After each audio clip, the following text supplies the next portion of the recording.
Thank you, Darren. and thank you to everybody who had mentioned that. But of course, I caught the green tab out of the corner of my eye, and I was like, uh-oh. Welcome to episode 300, ladies and gentlemen. Let's do it again! What's going on, everybody? My name's Dave McRae, coming to you live from the Voice of Man Studios in Toronto, Canada. The date today is Wednesday, December the 18th, 2024, 7:20 p.m. Eastern Standard Time. And this is episode 300 of McRae Live. It is amazing that we have reached the 300 episode milestone. And no episode is complete without...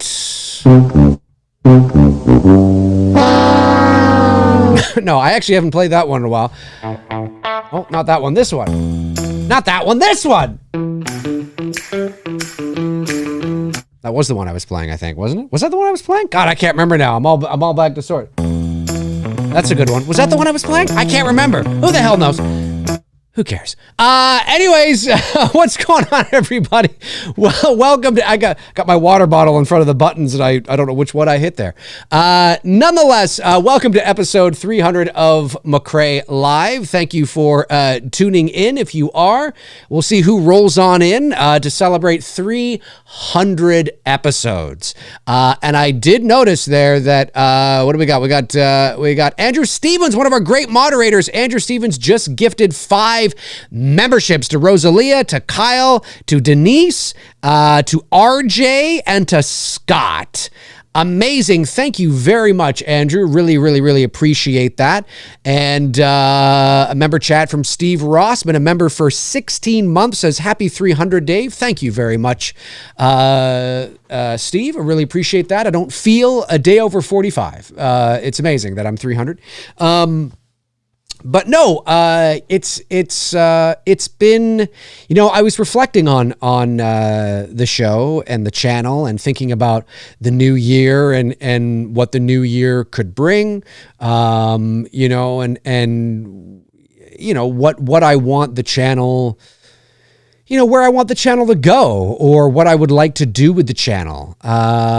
You know, do I keep it where it's at? Do I try to grow it? The problem with growing it is, you know, you always want to make sure that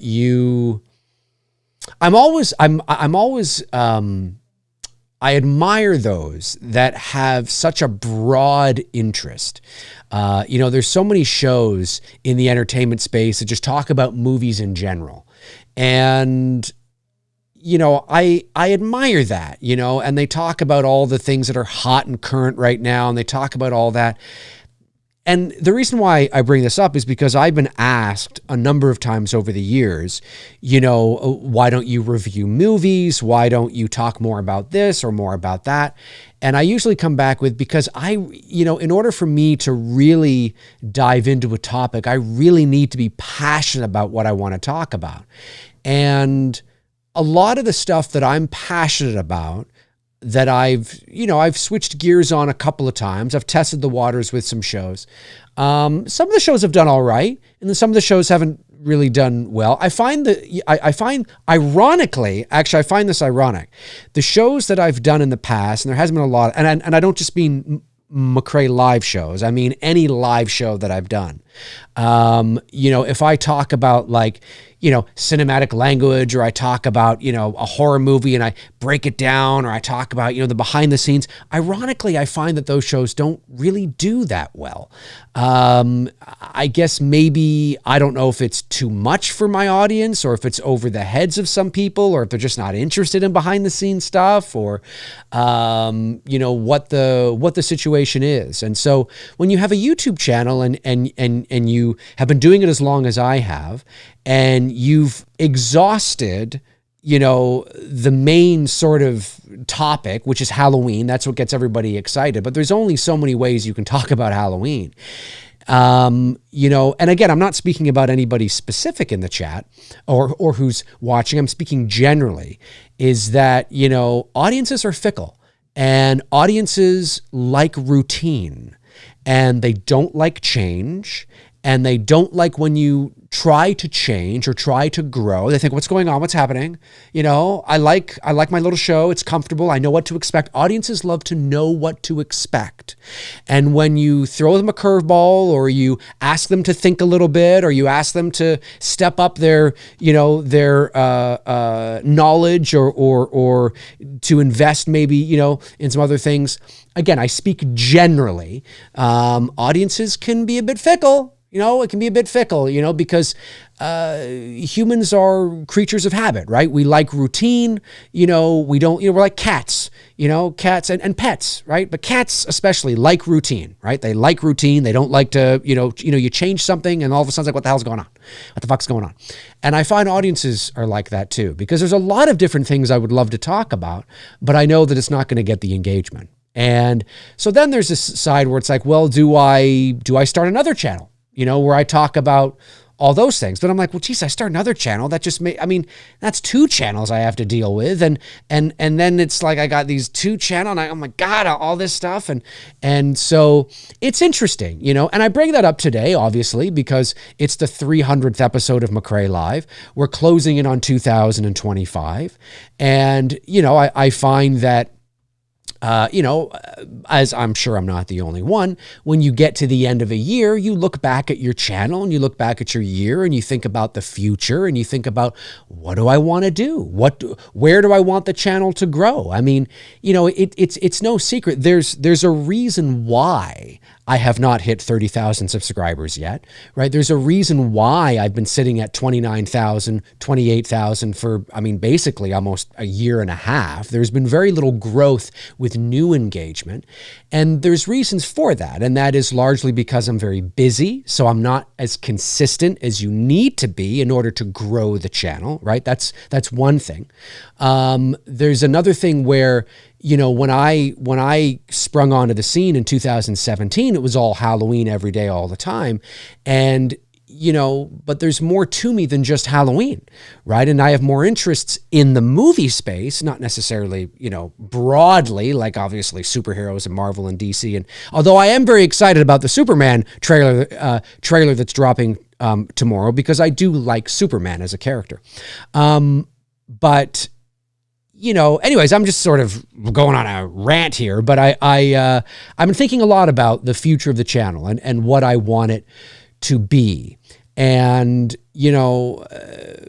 where I want it to go. We're at 300 episodes of McRae Live, and I'm sure that, my regulars and my faithfuls would be happy to sit and watch me yap and yip and yabber for another 300 episodes. But is that what I want to do?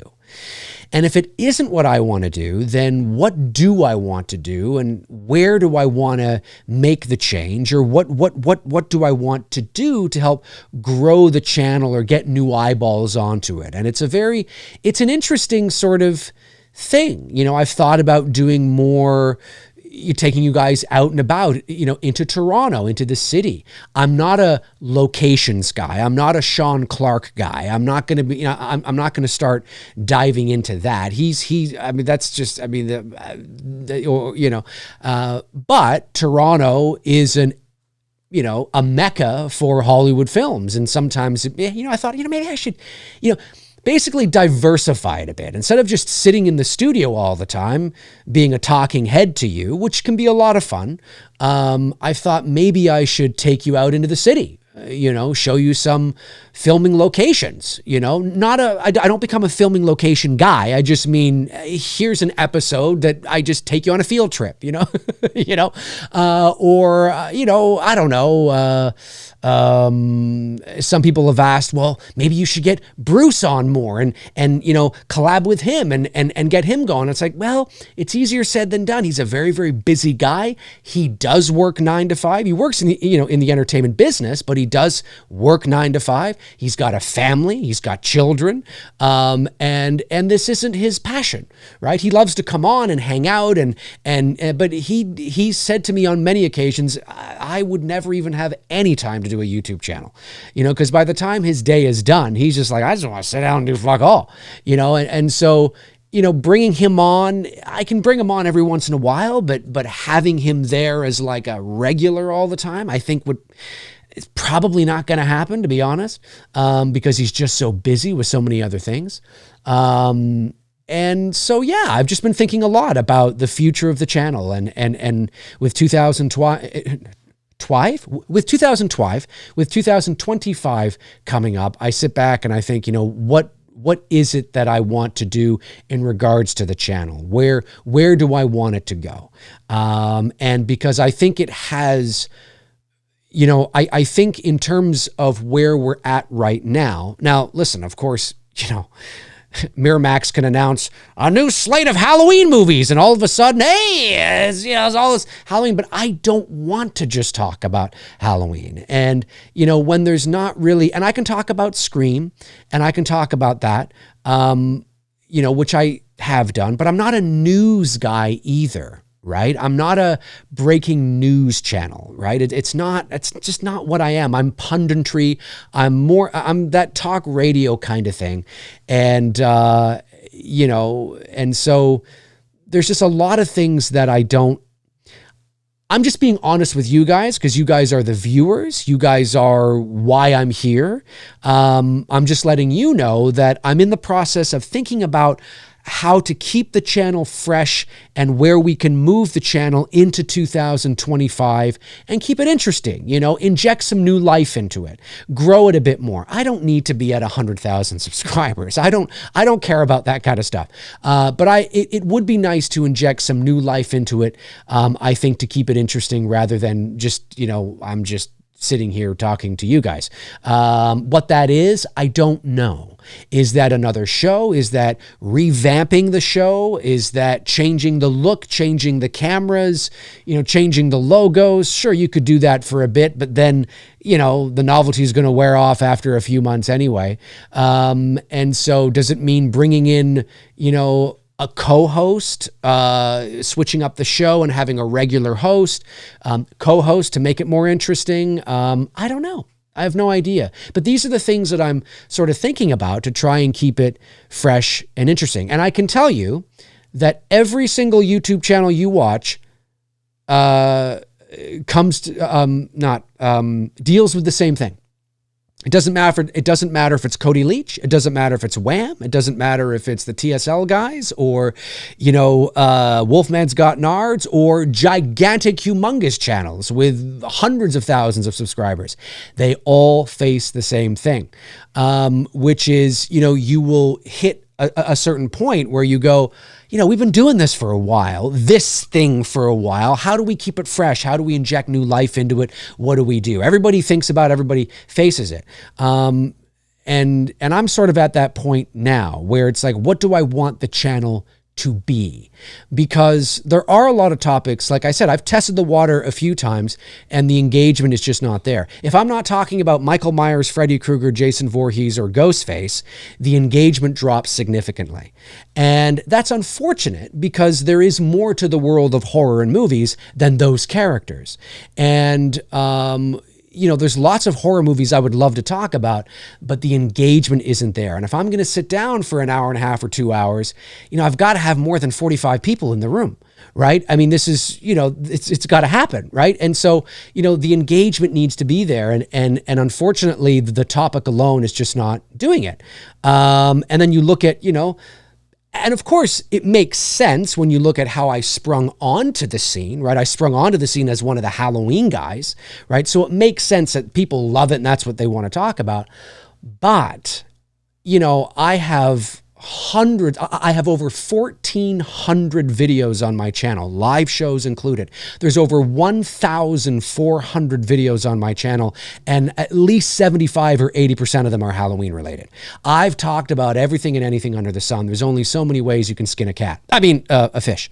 And so, so I'm always looking for, ways to keep things fresh and inject new life into it, not just for myself, but for you guys as well, right? And so the engagement can be there, and what that is yet, I don't know. I just wanted to let you guys know we're closing out the year here soon, and I just wanted you guys to know that I'm always thinking about those things and what I want the channel to be and where the channel will grow. Now, obviously, obviously I want to continue to make movies, and I want to continue to grow that side of my professional career.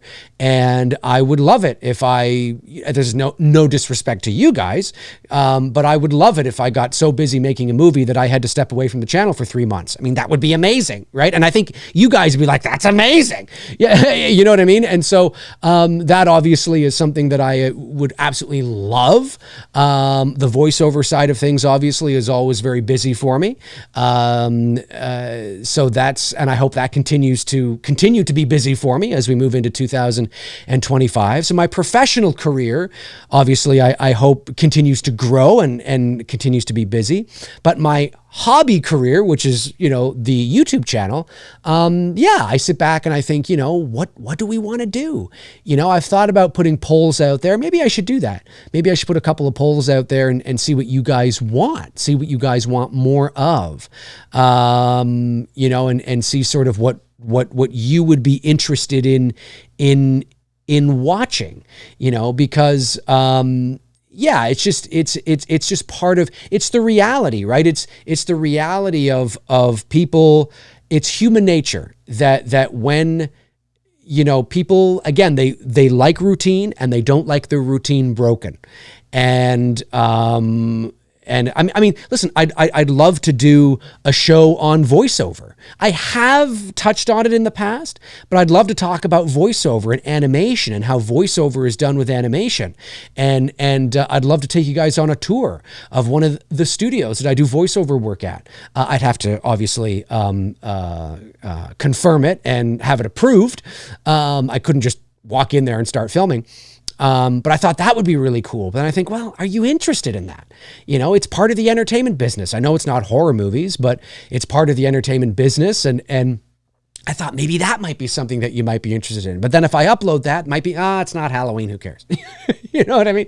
And listen, I mean, you get to choose whatever you want to watch, right? It's entirely up to you. But in order to grow the channel and in order for the algorithm, in order for more people to see my channel, and this isn't, when YouTubers say things like hit the like button, hit the subscribe button, because it pushes, the more people that watch, the more people that comment, and the more people that hit that thumbs up button.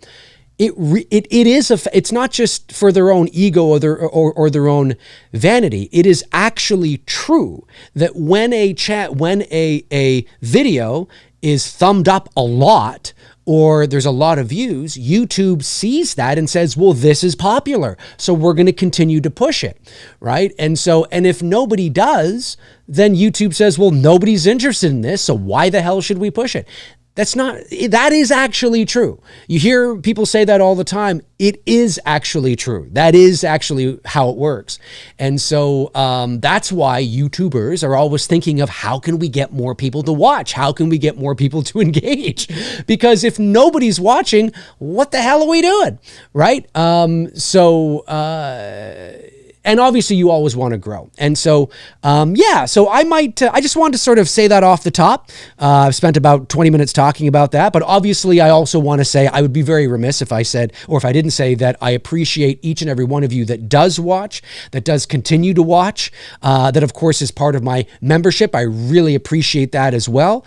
And it means a lot. It means a lot. And there's a lot of you that have been here since the beginning, which is absolutely amazing and fantastic. And I think you are all awesome. 100%. But these are things that I know that I'm not the only one that thinks about. And with a new year on the horizon and with a fresh start, you think, what sort of things can we do to freshen things up? I mean, I've even thought about just taking you out and doing a show from a park, or just doing like a walk and talk, or walking around downtown Toronto. And I mean, that might actually funnel in a whole bunch of, the problem is that, you don't want to stray away from the main sort of, the main reason why people tune in. Like, I don't want to become, like I said, a movie location channel, because then there's an expectation that you set. You do 1 or 2 movie locations, and then people find you and they subscribe to you because of that. And I'd probably be pretty good at it, let's be honest. And then, because I'm a good host. And then all of a sudden, but then if that's not what I'm doing on the regular, then people are like, oh, well, let's, it's a really tricky thing. You want to please your loyalists and your regulars, but you also want to keep it fresh and new, and hopefully those people will come on over, and then they go, well, just start a new channel. It's like, oh my God. And then there's 2 channels I got to deal with. And it's a whole thing. It's a whole thing. Anyways, I just thought I would get that off my chest and let you guys know that I do appreciate you all. And we're celebrating 300 episodes here today of McRae Live. My very first episode was in January of 2020. And funny enough, I was talking about Black Christmas from 2019 and talking about what a shit show it was and why it was a shit show and what I think they should have done. And we did McRae Lives from January of 2020 to about August of 2021. And I took a bit of a break, and then I came back in 2022. And here we are now almost in January of 2025, and we're at 300 episodes. When I first started doing them, I was doing them 3 days a week, Monday, Wednesday, and Thursday. And I did that consistently for about 6 or 7 months, which was really cool. And, but yeah, 300 episodes. So anyways, like I said, I just wanted to say that off the top. I know I took a bit there to say that, but I just wanted to let you guys know sort of what I'm thinking, what I'm, that kind of thing. Let me see. Let's see how well all you are doing. A couple super chats did come in. Let me get them. Josh McKenna, $9.99. Thank you, Josh. Says, I know you used to work in a movie theater. I did years ago when I was a teenager, and would introduce the movies. Yes, they have someone introduce the movies at my theater as well. What's the purpose of someone coming out to introduce a movie?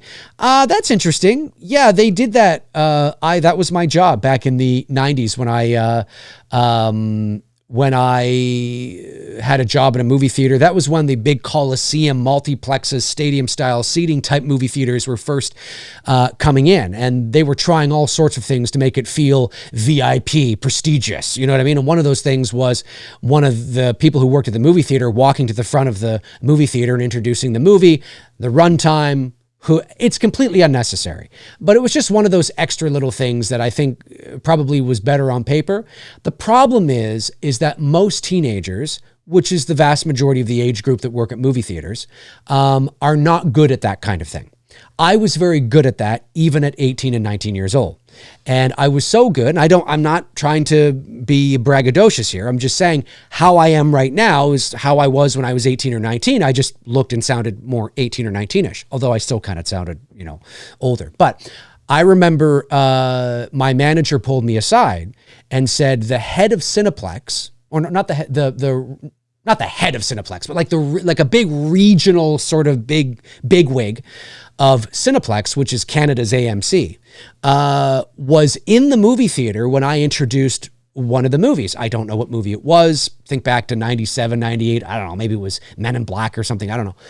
And he said out of all the movie theaters he's been to across the country, I think he was going to all the big multiplexes to make sure that everything was running smoothly. He said out of all the movie theaters he's been to so far, he said that whoever that guy was that introduced this movie is, the best I've seen. He was absolutely fantastic. And it's because, I knew how to introduce it. I know how to speak. I have that, that radio voice, you know what I mean? And so it was, I sounded professional. Most teenage, you hand a microphone off to a 16-year-old, they're going to go in there and go, hi, everybody. So today, or they're not going to be holding the microphone right. So, it's going to sound like, hey, everybody. So today on the microphone, it's going to be a teenager, and it's just annoying. And I think ultimately that's why they got rid of it, was because there were just, they weren't hosts, they were teenagers, and so they ultimately did away with it. But yes, I did. I think it was just a thing they did, Josh, that was, again, to add a bit of prestige and a bit of VIP to it. Rebel Hearts says, "Hey Dave, how's it going? I'm premiering my movie on Thursday, Mission Impractical, a Mission Impossible parody. Any advice for marketing a movie? It's my first movie of many. Go Bills. Yeah, go Bills is right. Well, again, you just got to keep at it. You got to keep out there. Social media, hashtags. I mean, it all depends on how big you are and how big or small you are, right? So, maybe paying for some YouTube ads, to run an ad, have a marketing budget, maybe if you can get $500, $1,000 together. I mean, it's not going to take you very far, but, for a little short film, you might be able to run, your trailer or something on YouTube so it plays in front of the proper channels for, maybe a month or something like that. That might help get some eyeballs on it. But if you want to seriously market your movie, I mean, yeah, you gotta have a marketing budget of thousands and thousands of dollars. I mean, if you're a major motion picture, it's millions, right? But yeah, that's one way to do it. Anyway, I wish you the best. Brandon Collins says, if you started doing movie reactions on this channel, you'd have a built-in audience that people who start theirs would kill for. That's true. That is true. And it's all a matter of being passionate about the topics and the issues. It's that sort of thing that my father ran into. My father, for many, many years, was a sports journalist. Now, that's not how he started. He started in news and, politics and all that. And then in the 70s, he I don't say fell into, but he started in sports journalism. Now, when I say sports journalism, I don't mean somebody who's sitting behind a desk reading a teleprompter and giving you the scores. Not that there's anything wrong with that. I'm talking about actual sports, journalism, meeting with athletes, writing feature-length articles on athletes. He's done it with tons of stuff. He, was there, covering the Mike Tyson trial. He was there, I mean, all kinds of shit that he did, right? And he was very successful. He became one of the most successful sports journalists in North America and the most successful in Canada at that time, in the 70s and 80s. But in the 90s, my dad was sort of at that point where he's like, I can continue to do this, but there's so many other things I want to talk about, because my dad was too strong of a writer and a communicator to just talk about sports. And so in the mid 90s or early to mid 90s, my dad finally switched to what was known as a general interest column. And therefore he could write about sports if he wanted to, but he could also write about anything and everything.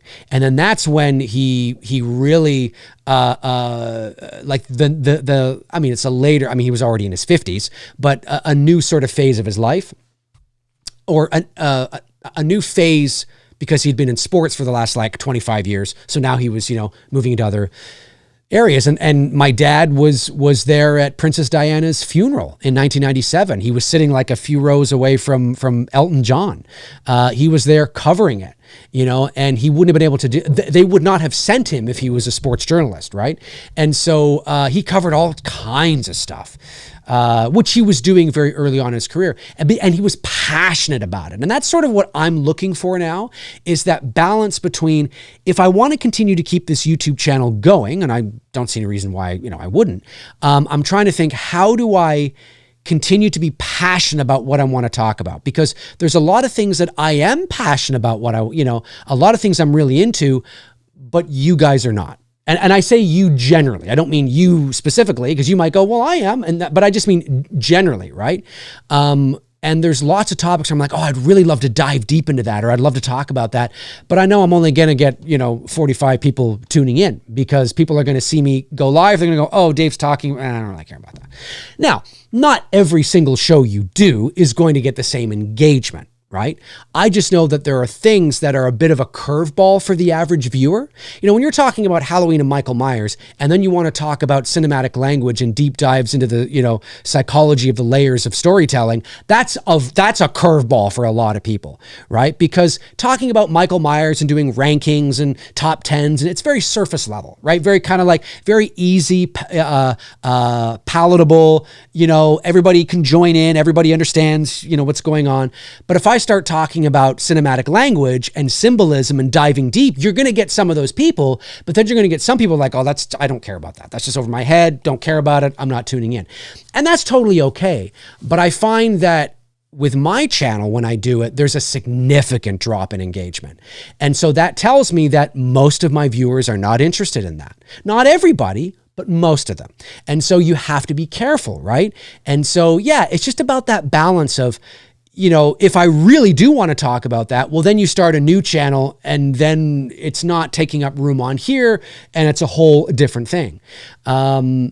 You know, but Brandon's right. I would already have a built-in fan base, if you will. The question then becomes, do I want to do that on the regular? Because I really don't. I just think it's kind of cool every now and then to do something like that. And maybe I do it. Maybe I keep it really chill and I just, you know, but at the same time, you look at all the work that goes into something that like Sean Clark does, right? And the research and trying to get into places that maybe you can't get into because it's cordoned off from the public. And then you got to, you know, you got to call people. It's just like, it's a whole, like, that's what he does. Sean Clark doesn't do what I do, right? And I don't do what he does. So what he does, I mean, he has his podcast, yes, but generally his channel is Horror's Hallowed Grounds, right? It's movie locations. And so, and he does it well. He's the best out there to do it, really. I mean, there's others that are very, very, very good, but Sean has it down to a science. And because of who he is in the horror community and because of who he knows, right, and his locations, and because he travels, right, he's not just in LA, he travels because he's a convention agent, so he'll regularly be in the UK. He'll regularly be in all states across, you know, the US, right? There's so much content that he can put out there from where people are shooting all over the, you know, the US and the UK. I mean, he's come up here to Toronto as well, and he's done the Black Christmas locations. He's done, you know, not Porky's, but he's shown George Romero's grave because he's buried here. He's done a lot of that. Not that he's done everything, but I just mean he's fantastic at it. And it takes a lot of time and a lot of research and a lot of effort to do it right, to do it well. And so I wouldn't want to disappoint anybody if I'm just doing it not like that, because there's an expectation, right? There's a bar. So, but it's a great, it is true what you're saying. It is true what you're saying. Okay, let me see here. Davey Deathray, what's going on? Davey sends in a member chat. Thanks, buddy. Says, Dave, if you ever want to have a semi-regular reoccurring guest, you know how to find me. That's true. That's true. Regardless, we're here for whatever you got planned. We came for the gift of Dave's Gab. I appreciate that, Davey. Thank you very much. I really, really, really appreciate that. Really appreciate that. Yeah, and you're just rocking it over on your channel, which is great. Which is great. You're always live. I mean, the passion you have is great. Dan Parson says, Dave, congratulations on 300 live shows. Thank you. I won't lie and say I've seen all 300. Well, I wouldn't expect anybody's seen all 300. And if you have, it's amazing.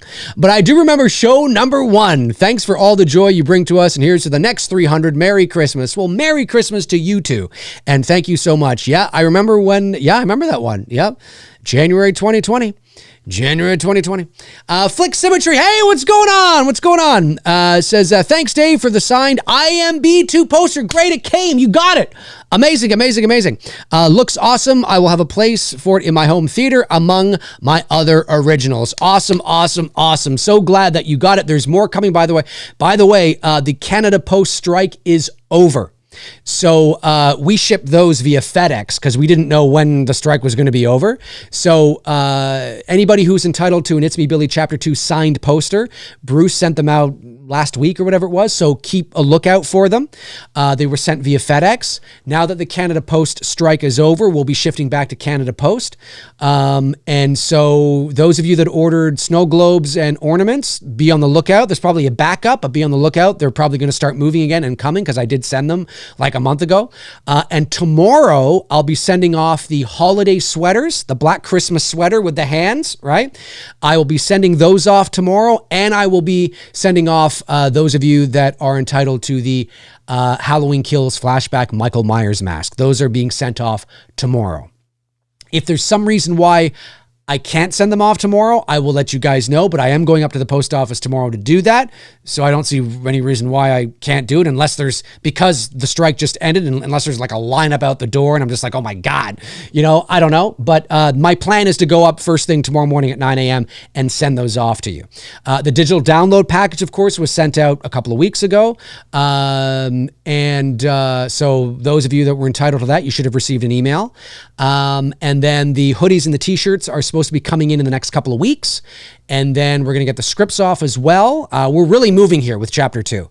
And then Blu-rays will be the last things, of course. And that will be, late winter, early spring is the goal to get those off and all that kind of stuff. But other stuff is finally moving, which is great. Let me see a super chat from, hang on a sec here. I don't want to miss it. Reese Wilson! What's going on? Reese sends in 7, nearly 8 Australian shekels. Says, personally, I prefer the shows where you step outside of Halloween. God love it, but that bloody franchise can go on sabbatical for a while. I agree with you. I like it too. And it's fun to be able to step outside of the norm and talk about other things. I think it's and it's only a matter of for example, right? I posted a video yesterday, a video on my channel, which is a BTS from It's Me, Billy Chapter 2. I know. Black Christmas, It's Me, Billy. I know, we're sick of it. But I thought it was a cool video because you get to see the behind the scenes of our stunt coordinator, James Binkley, working the blocking of some physical acting with Victoria and Brian Charles Peter, who plays Billy. Now, James is a really experienced stunt coordinator, and he came highly recommended. He has worked on It Chapter 2, The Boys, Shazam, The Lighthouse. I mean, he's the real deal.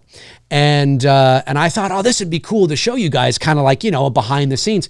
It's only got like 270 some views. I'm just like, nobody cares.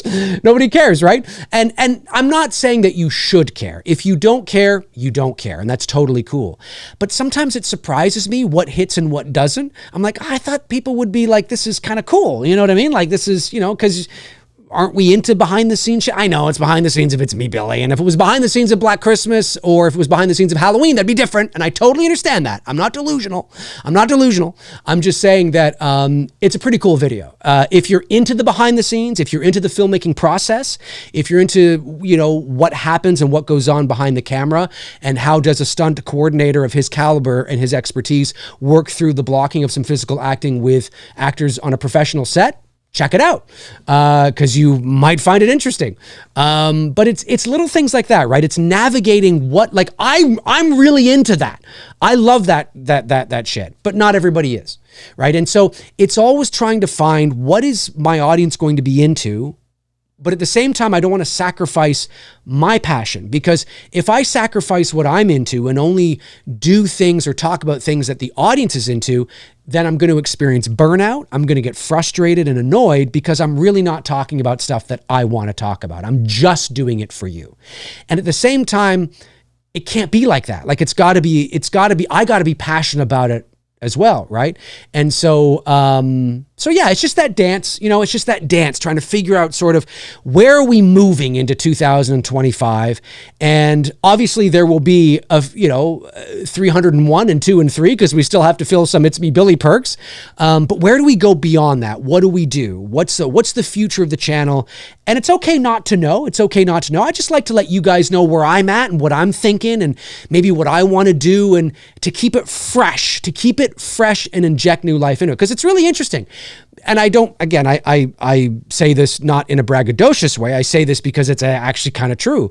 Before I started doing McRae Live, nobody in our space was really doing live shows. Like every now and then there would be a live show, but I did them a lot. And now you're starting to see more people do them, like Davey Deathray's doing a bunch of live shows. Drum Dums has his DD Live. The TSL guys obviously are amazing and do a bunch of live shows. Actually, and I say this not just because I know these guys, I think they're some of the best in the space that do it. And I sincerely mean that. Their live shows are fantastic. And so now you're starting to see more of that, right? Which is really, really cool, because what's cool about it is that it allows for community engagement. You get to sort of interact with your viewers in a way that you don't when you're just, uploading pre-recorded stuff. But now that I've done 300 of these, and I've done nearly 200 of the Two Dudes. Two Dudes is coming back, by the way. It's going to be restructured, and but it is coming back. But that's 500 shows, between those and all the other live shows I've done that are not connected to that. And so I just, like anybody in my position, I think, what do I want to do? How do I want to grow it? Do I want to talk more about, I would love to have jumped on here and talked about this UAP drone shit going on in New Jersey. I'd love to talk about it, but does my audience want it? Is it too much outside of the movie sphere to do that? Do you know what I mean? And then you say, well, just start another channel. Well, it's like, yeah, but then that's another channel that I have to, then I have 2 channels. You know what I mean? And it's like, there's lots of not politics. Okay. I mean, listen, like all of us, we all have our thoughts on politics, but that's not what I would talk about. But I just mean more general stuff, right? And it's like, do I do that? Would they be interested in that? I don't know. Is that going to get engagement? Are people going to be angry because it's not Halloween or it's not Freddy? I don't know. It's really tricky. It's tricky. Ryan Oshlo says, hit that like button. Yes, hit that like button, you sons of bitches. Let me get these super chats so I don't miss anything here. The Classically Deceased sends in $5. Thank you, Classically. Says, Mr. McRae, will you be seeing Nosferatu?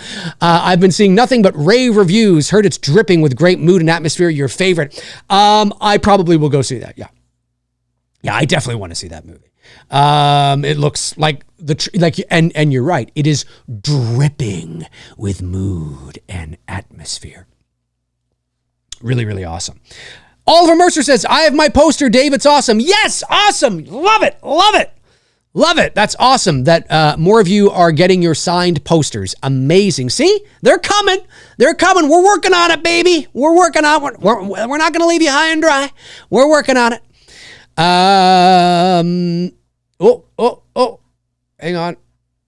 Classically Deceased. Happy Sanjo. What's going on, Happy? Says, you being at 29.7 is a mathematical anomaly. Wish you 30K soon. That's true. A lot of Halloween horror channels growth has slowed recently, it seemed, across the board. Oh, yes. I mean, if you're a movie review channel where you review everything, like Cody Leach, then your channel has ballooned, right? If you're more horror-centric, which Cody Leach is more horror-centric, but Cody Leach will also do other things as well.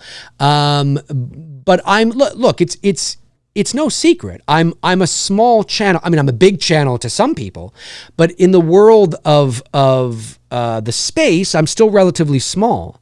And again, that's relative. Obviously, I'm a big channel, but I just mean in terms of I'm the smallest in the big group that had taken off 6 or 7 years ago, right? There was Cody Leach, Drum Dums, Wham, Wolfman Scott Nards, and me. We were the 5 big ones that came out of the gate. And I was the smallest then, and I'm the smallest now.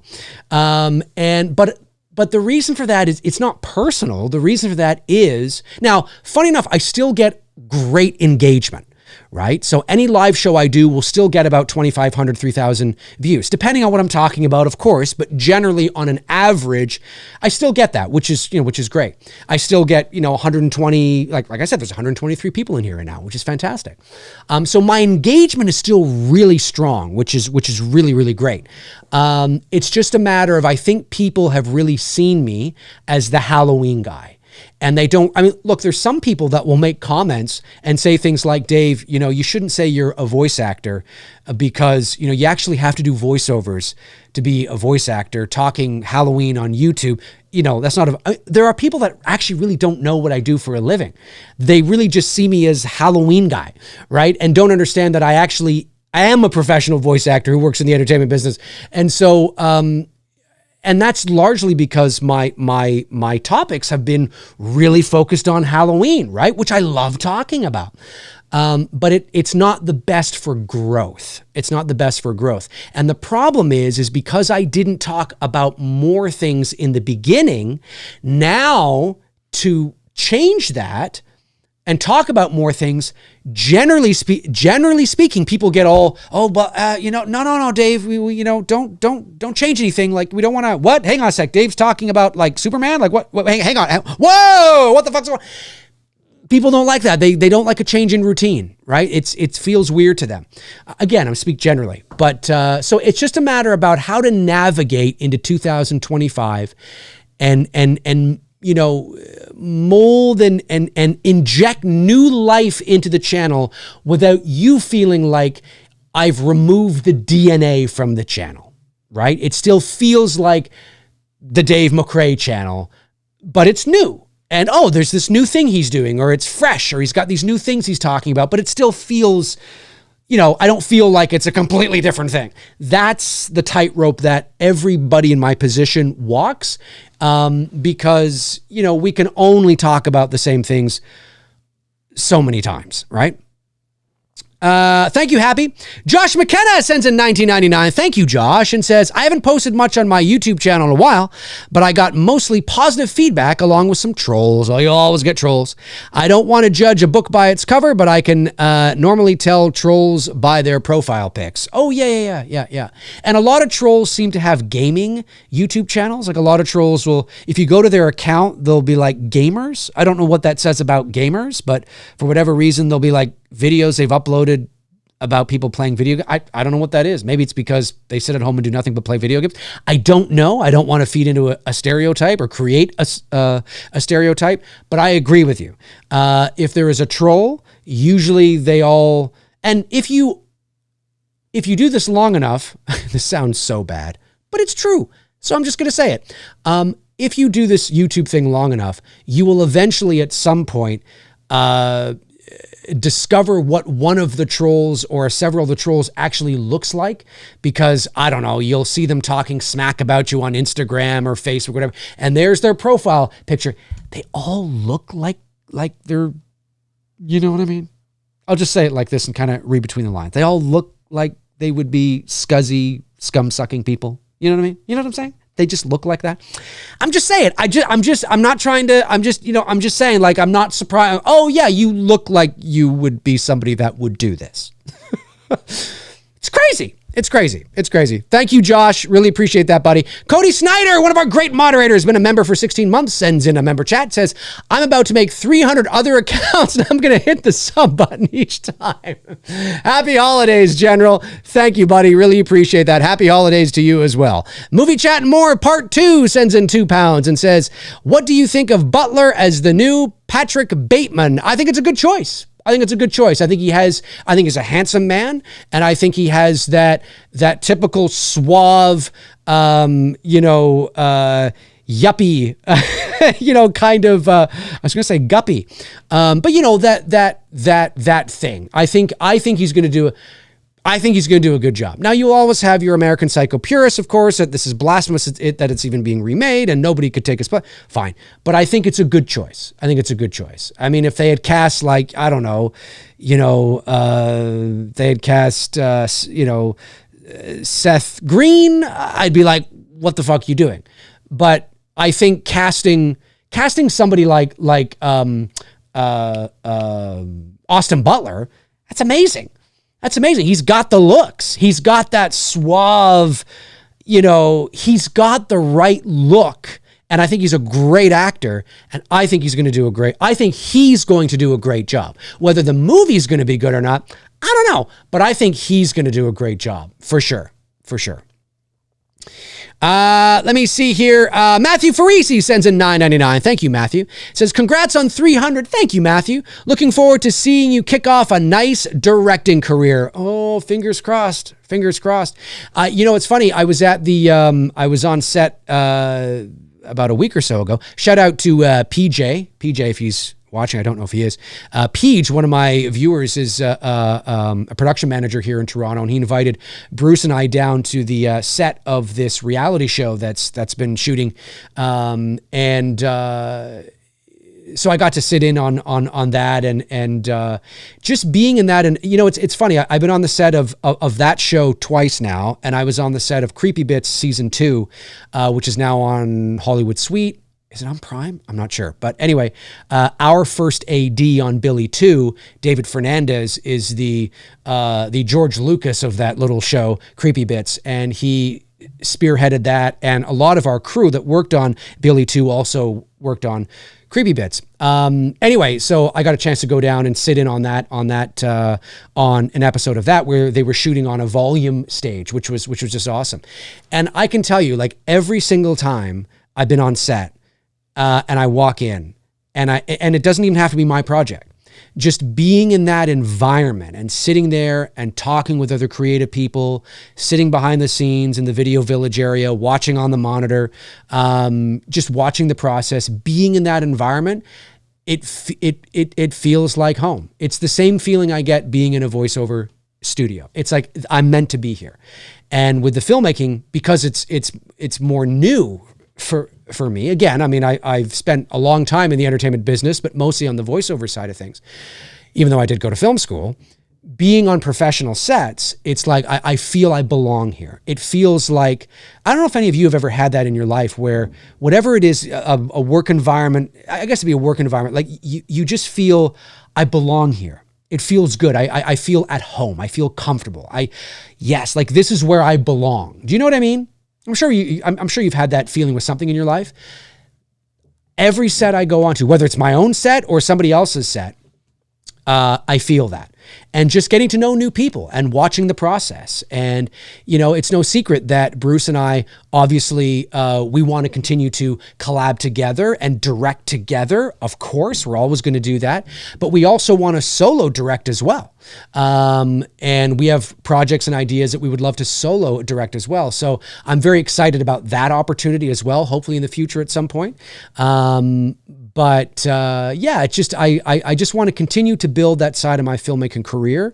And now it's just about opportunities, right? It's just about opportunities. I would like to think that with the 2 Billy films, I would like to think that we've been able to showcase filmmaking competence and a certain level of filmmaking acumen that says, a project of a certain level would be in good hands with these guys, right? Maybe that's a couple $1 million or something. I don't know. But I would like to think that it's a good calling card piece, and I believe it is. And now it's just about looking for those opportunities and continuing to nurture those connections, right? And seeing where it goes. But that's the goal, right? Is to hopefully one day have a career making movies, and that's it is the main reason why there will be no more fan films, is because as much as we love doing the 2 Billy films, we can't make money off of it. We can't shop it around. We can't seek distribution in terms of Netflix or Prime or whatever, because we don't own the intellectual property, so we can't get paid. And when you're making films at that level, I mean, they're fan films, right? But I mean, let's be honest here. They're professional, low budget indie shoots. It's just too much work to. I mean, I hate to say it because I'm not all about the money, but it's too much work to not be paid for your efforts. It's too much work.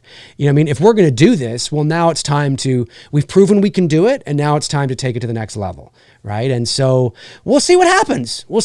Right? There's never any guarantees in life. we're just going to continue to work hard and carve out those paths and see what happens, right? But I really appreciate your support, Matthew. It means a lot. Thank you. Let me see here. Whoa! A very generous super chat just came in from Jacob Nettle, sent in a bombshell of 99. You know, it's funny you sent that in because a long time ago, that's so funny. Let me just scroll over here. Hang on a sec. Okay, so I put this on my soundboard here probably in, I don't know, 2020. No, I think it was during... I don't know. Okay, it was probably a couple years ago. I put a little thing on here that if somebody was to send in $100, which is very rare, but if somebody was to send in $100, I would have this thing that I would play. And because it was like, oh my God, it's like, you know, it's amazing. And it's this thing right here. I've never used it, and it's been on my soundboard. Even when somebody has sent in $100 before, I've totally forgot about this.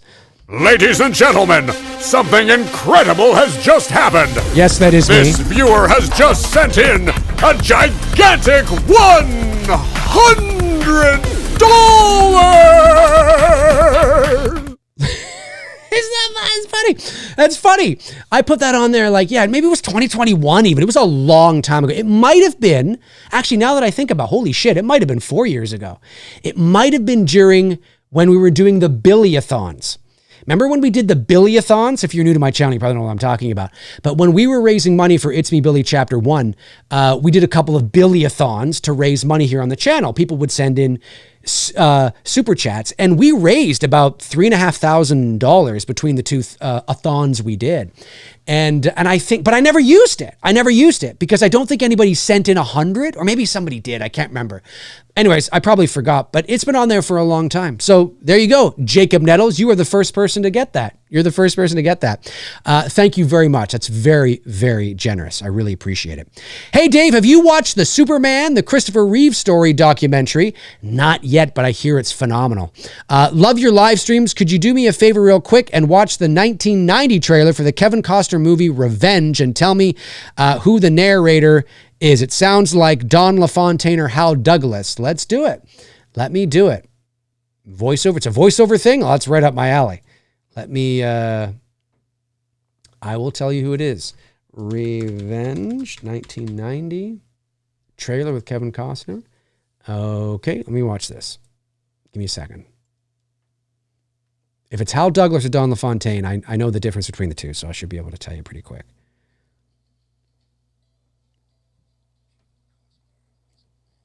It's Don LaFontaine. That is Don LaFontaine. Yep. As soon as he started talking, I knew who it was. Yeah. So there you go. Now you know. Don LaFontaine. Steve Ross says, Darth Vader is my all-time favorite villain, hence the profile pic. I can see that. That's pretty cool. That's pretty cool. Spitz sends in £5. Thank you, Spitz. It says, Dave, have you seen the movie Caddo Lake? Caddo Lake? Is that how you say that? Cato Lake, maybe? If not, I highly recommend it if you're into mystery thrillers that really make you think. Came out in October. Ooh, okay. All right. I'll have to keep that in mind. Thank you for the recommendation. Happy Sanjo sends in $2. Thank you. Happy says, would you do voice acting in a video game if asked? I've done. I think you mean like a console game, like a big huge game, like a Last of Us kind of game or something, right? The short answer is yes. Yes, I would, of course.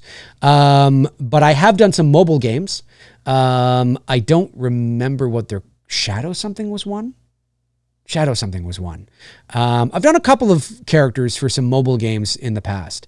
But I haven't done any like big, console games or anything like that.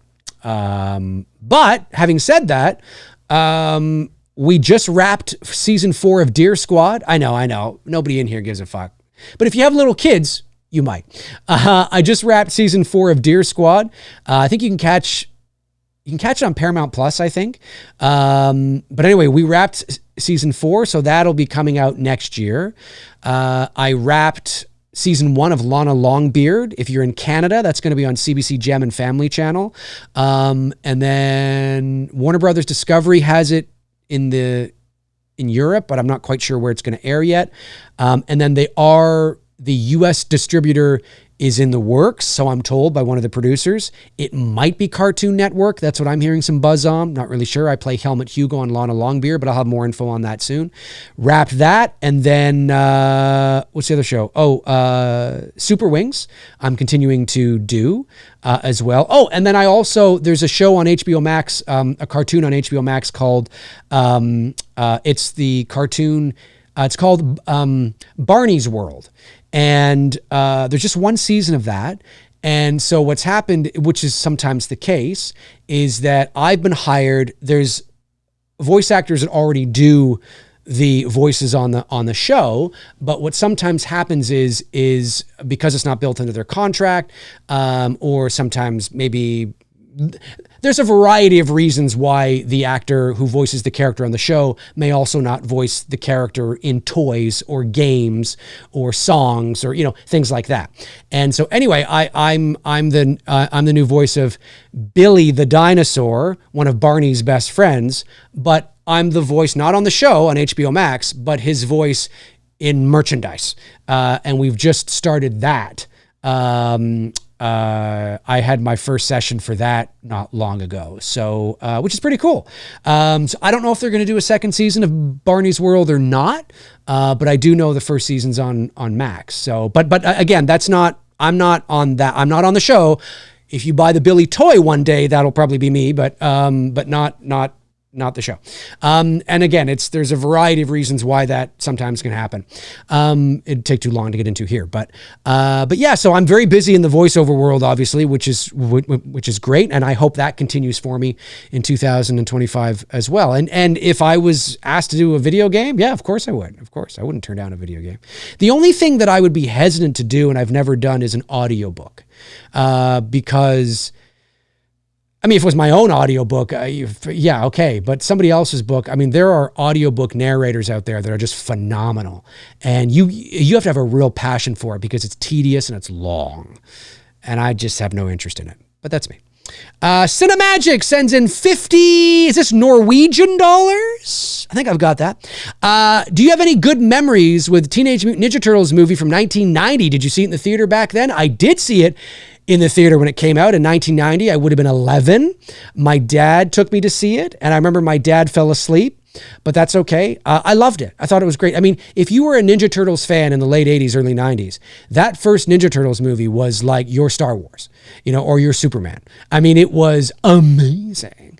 If you're, a kid, right? It didn't, and I believe, I stand to be corrected, but I believe it became the highest grossing independent movie ever at that time.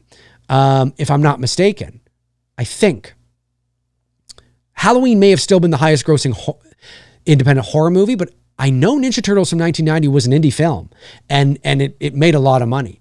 I love that movie. And, Secret of the Ooze is okay. It's okay. I still love that line in part 2 where he's like, things are a little weird. Yeah, a little too weird. Things are a little, creepy. Yeah, a little too creepy, whatever. And then he's like, boy, he's a little Raph. Or he's like, there's Raph, or he looks like Raph or something because Raphael, or was that the first movie? Anyways, it's some joke that Michelangelo's like, yeah, a little too Raph. It was a joke at the end of this long thing. Anyways, for whatever reason, that still sticks with me, and I laughed hilariously at it when I was like 12. I had the soundtrack. I think Shredder's entrance into is so underrated. I think it's one of the greatest villain entrances in the history of film, and it never gets talked about. Shredder's entrance in the 1990 Teenage Mutant Ninja Turtles movie. Sounds so funny to say. Really? Yes. The boom, boom, boom, boom, boom, and just his silhouette, boom, boom, boom, boom, and just his silhouette getting bigger. It's very Darth Vader. It's very Darth Vader, and the way he's speaking and the reverb, you are here because the outside world rejects you. And he's just like talking to everybody that's looking. It's fucking great. I think it's still great. I think it was so great. And watching it as like an 11-year-old in 1990, it was great. Yeah. So I was a big Ninja Turtles fan. I had the sewer and the action figures, and I used to tape every cartoon. So I have a box of like 5 or 6 VHS tapes full of the Ninja Turtles cartoon that I taped when they first came on in the late 80s and early 90s. Cause I think it went from like 87 to 94 or something. I don't know. Anyways. Yeah. A lot of fun for sure. Member chat from Alex Shambach. Thank you, buddy. Been a member for 16 months. Says, Dave, if you were to get studio funding for a feature film, would you break it to the channel? Been watching for 6+ years, and you're always a joy to watch. Keep up the great work. Well, thank you for the question, Alec. It would depend if I was allowed to. So it all depends on when I'm allowed to talk about something. Then yeah, of course. I mean, I would talk about it on social media. I'd make a social media post. It depends on what the contract is. It depends on what the agreement is. It depends on, because there could be a situation where it's like, okay, you sign an NDA. I've signed many NDAs in my life, obviously for voiceover, but I'm not, new to signing NDAs. And I always honor NDAs. I'm a professional that works in the entertainment business. And so when I am signing an NDA, that is my reputation. That is, I'm a professional. If I'm signing an NDA, I will not talk about it. I mean, I will talk about it with the people I've signed the NDA with because we've all signed the NDA. But I mean, in terms of like publicly, I never do. There's lots of things that I'm like in the middle of doing or working on, or, I'm talking with my agents about or whatever, that I never tell you guys about at that time because, it's not ready to be, talked about yet, essentially. So, yes, if I was hired by a studio to make a feature film, I mean, I would be over the moon. I'd be so excited. And of course I'd want to tell everybody I know right away, but it all depends if I'm allowed to, because the studio might say, pump the brakes. Here's the NDA. We don't want to divulge this information yet for this, that, or the, I mean, there might be a reason why there might be a reason why I can't. And so, but as soon as I am given the green light to talk about it, of course, yeah, I would post it on social media. I might jump on here and talk about what I can talk about as well, because just because you can finally say that, hey, I'm actually going to be doing this movie, also doesn't mean that you can talk about the movie, right? Or about what movie you're doing maybe, or about what it's all about or who's involved. You may not be able to talk about that. So you might be able to finally say, yes, I am doing that movie, but that's also as far as it goes, right? So there may not be a lot. So it might just be a social media post, because there's really nothing I can talk about. It all depends. It all depends. I'm just saying that there's many different variables and many different ways it could go. But yes, the answer is yes. I mean, if I'm allowed to talk about something that I'm very excited about, that I think you guys would be like, oh, that's fucking awesome, bro. Yeah, Dave, we got your back, man. Of course, yes, you're going to be some of the first to know, right? So yeah, for sure. If I'm allowed, you'll know.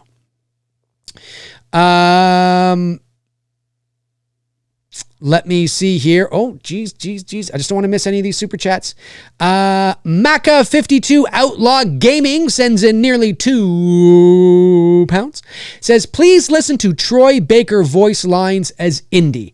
Well, I heard, is he the one that is on the video game, The Circle, or whatever it is, the Great Circle? I did hear him, because I think he spoke in the trailer, right? Or something like that. He sounds great. Sounds like Harrison Ford, a young Harrison Ford. Like obviously I can tell the difference, but I believe it. I think he's very good. Very much like how, what's-his-face was doing Obi-Wan. Oh, God, I forget his name now. He was great. Like the Ewan McGregor Obi-Wan. Let me see. The Violator 862, been a member for 2 months. Thanks, buddy. Sends in a member chat and says, stopping in super late for this one, but congratulations on 300 episodes and counting, Dave. It's definitely been a fun journey. Well, thank you very much, man. I really appreciate that. And it has. When you do 300 episodes, the more episodes that you do, the more shows that you do, you don't always have great shows. And anybody who has a YouTube channel will tell you, sometimes you'll walk away from a show and be like, that was a great show. Like I was on fire. You guys were on fire. I was on fire. The topic was really good. It was just a good show. You walk away from it and you think to yourself, that's a good show. What a great show. And then there's some shows that you walk away from and you think, I wasn't really on, I felt like I maybe went off on too many tangents or there's been shows I've done because I'm a talker. There's been shows I've done where I look back on and I think to myself, I should have been a little more focused. I wasn't quite as focused as I needed to be on this episode. I was a little more kind of all over the map. And then there's sometimes I watch those shows back and I go, well, maybe it's not as bad as I thought. But when you do 300 McRae lives, 196 Two Dudes, probably another 300 or 400 live shows beyond that. I mean, let's not forget that just because I'm at 300 McRae lives, I haven't done 300 live shows. I've probably done about 600 or 700 live shows on my channel, right? Maybe even more. So when you do, and when you have over 1,400 videos on the channel, when you start hitting that, not everyone can be a winner. You're going to have some stinkers in there. You're going to have ones that you look at and you go, I wasn't really on. But yeah, when there is a show that you do that is really good and you just walk away going, I was on fire. You guys are great. The topic was great. We talked about a lot. You feel good. You feel good. You feel like you did your service. Sean Sheridan became a member, level number 2. Thank you very much, Sean. Really appreciate that. Okay, I think I've got all the super chats, right? I just want to make sure I haven't missed anything. And then, hey, Frank the Tank Riker. What's going on, Frank? One of my great mods. And of course, co-host of the Slaughtered Lamb Movie Podcast and his own channel. By the way, folks, if you have not subscribed to Frank's channel, I believe it's just Frank Riker, right? Frank, if you're still watching, feel free to put your own channel into the chat as well, because Frank has a show that he does called Frankly Speaking. And let's see if we can bump up Frank's subscriber base on his own channel, because a lot of people probably don't even realize you have your own channel. Now, you upload on the semi-regular, not all the time, but you do. But yeah, Frank Riker, of course, co-host of the Slaughtered Lamb Movie Podcast. If Darren is still watching, I don't know if he is because it's late where he is, but Darren, feel free to also put in the link or the link to your channel as well, the Slaughtered Lamb Movie Podcast. I mean, most of the people in here are probably already subscribed because there's a lot of overlap, but it doesn't hurt. It doesn't hurt. You never know who's going to see it after the fact. So, yes, I think I've got all the super chats so far. Oh, wait, hang on. Oh, yeah, Frank, I got... Oh, Happy Sanjo. I missed a Happy Sanjo one. Thank you, Frank. Thank you. Let me go back. I missed a Happy Sanjo one. Happy. There it is. Oh, no, I got that one. Oh, maybe it's one before it. The video game one I got. I got the video game one. I got the mathematical one. Yeah, I don't think I missed it, Frank. I got the video game one. That's all I'm seeing here. That's all I'm seeing. Let me suck back some water here. Jeez. All right. Let's get some non-super chat ones. Steve Evans says, Dave, are you contractually free to narrate an independent documentary? I'm sure it would depend on the topic if you'd be willing. Am I contractually free? Yes. I won't do it for free, but I can narrate. If there's a documentary, if there's a producer or if there's somebody that is interested in me narrating their documentary and we feel that it's the right fit, I feel that I'm the right fit for the project. For sure. Let me see here. Oh, Brandon Collins has put it in there. Thank you, Brandon. Appreciate that very much. Mendel Goodman says, do you have any shows where you feel that you might have been too tired or in a grumpy mood? That's a great question. I can't think of anything specifically. But I would say, yeah, I'm sure there are. Like, I can't think of a specific show, but yeah, for sure. I mean, there has to be, right? Where maybe I've been, a little on edge. Maybe I didn't get enough sleep. Yeah, I would say so. Maybe, yeah, I would say that I can't think of anything specific, but certainly I would say that is probably the case. And who knows, maybe even on that particular show, it might have helped to contribute to, it not being that, or me not thinking it was a great show, right? So it all depends. But yeah, the big 300. Let me go back and get some of the ones that were not super chats. Let me see. Scrolling back here.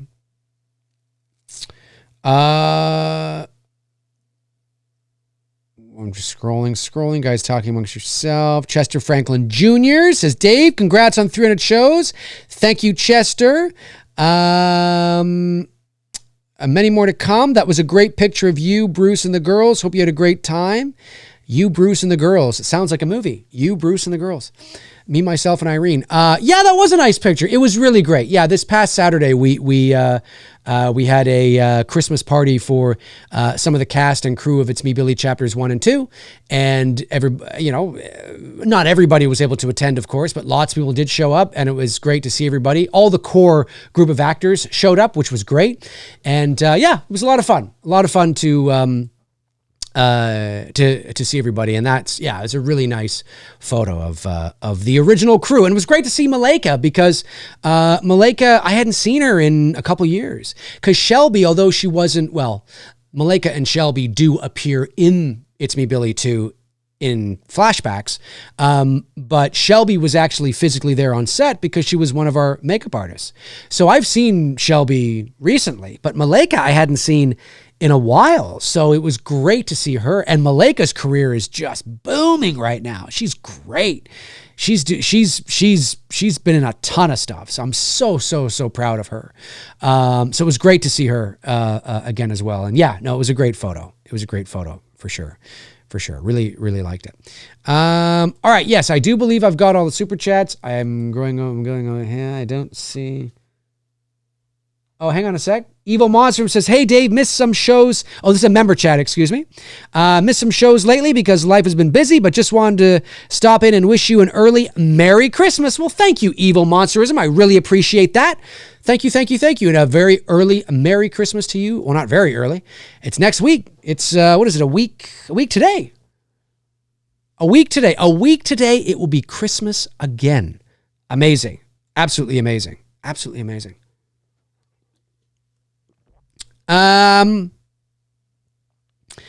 Warren Armour says, Brandon Collins says to Warren Armour, I feel bad for Zach about his child, but his family. Oh, I see what you're talking about. Oh, yeah. Okay. I see what you guys are talking about.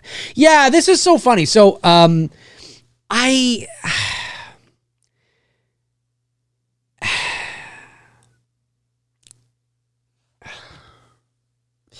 it's like, so the Superman trailer is tomorrow, 9 a.m. Eastern, 6 a.m. Pacific. And I'm looking forward to seeing it. Again, I'm not a big superhero guy. You guys know that. But when it comes to your staples, your Batman, your Spider-Man, your Superman, I will always be there to watch those movies because they're your staples. But when we start getting into Neutron Man, Tarantula Man, what's the reference? When we start getting sort of the auxiliary player, Deadpool, I quite like. I admit I do find those movies funny. But Superman, yeah, I'm there. I think David, it's funny when I watched, because I watched that show that David Cornsweet was on Netflix called Hollywood. And I thought that was a terrific show. Really, really fun. And I remember when he first came on screen, this is before, a year, way before, I said, holy shit, he kind of looks like Henry Cavill a bit. Like he could be Henry Cavill's younger brother. And then all of a sudden he's cast as Superman.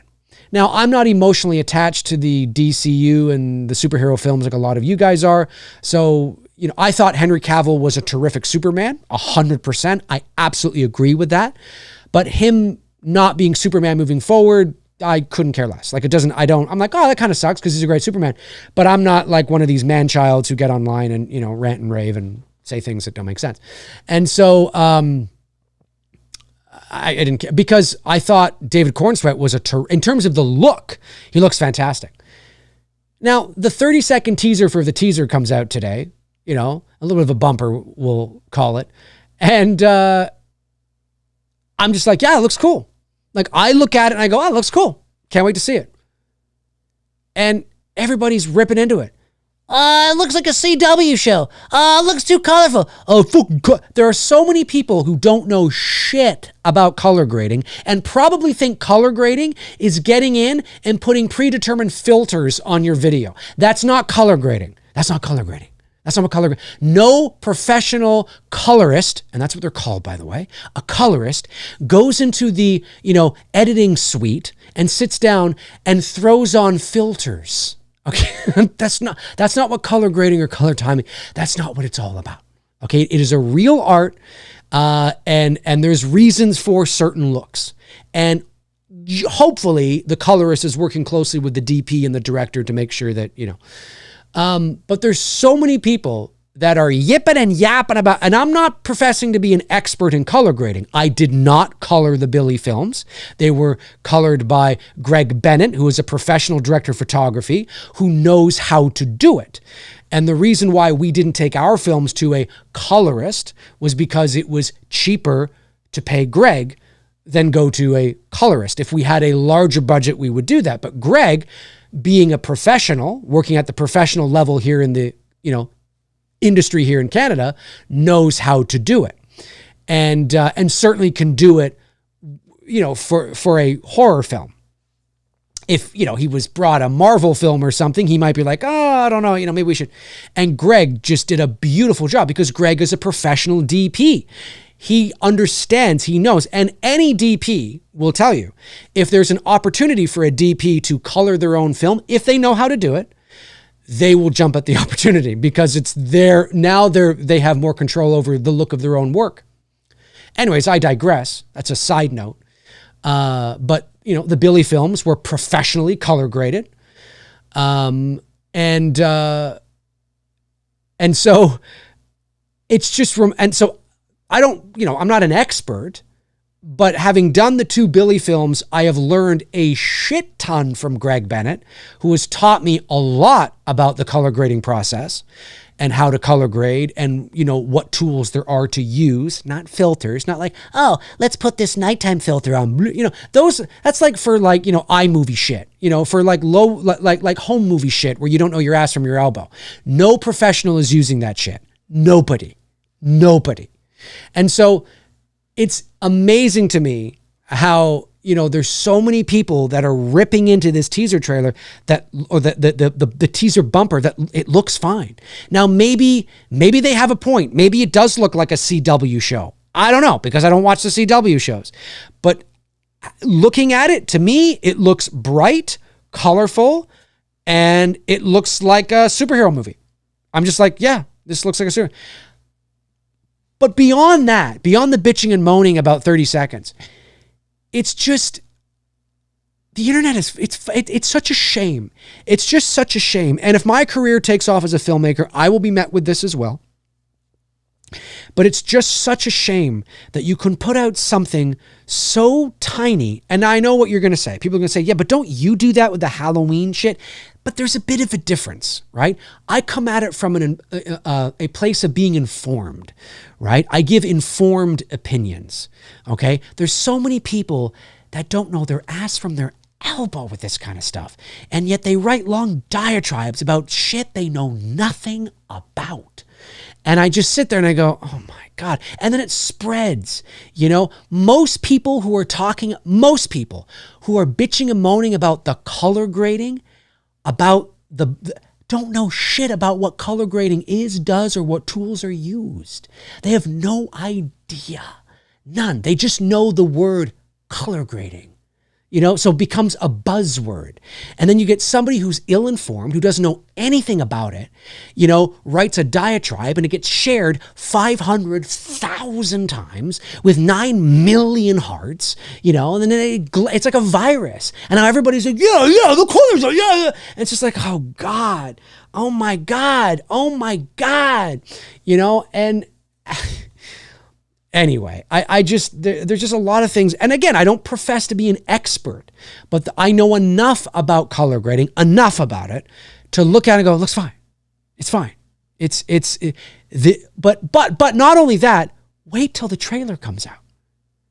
It's incredible. And again, I know I haven't done that. Listen, I've done trailer walkthroughs. I've done trailer breakdowns, and I'm talking about Halloween. I've covered Halloween news. Yes, of course. I'm not going to sit here and say I haven't done that and I haven't nerded out about Halloween.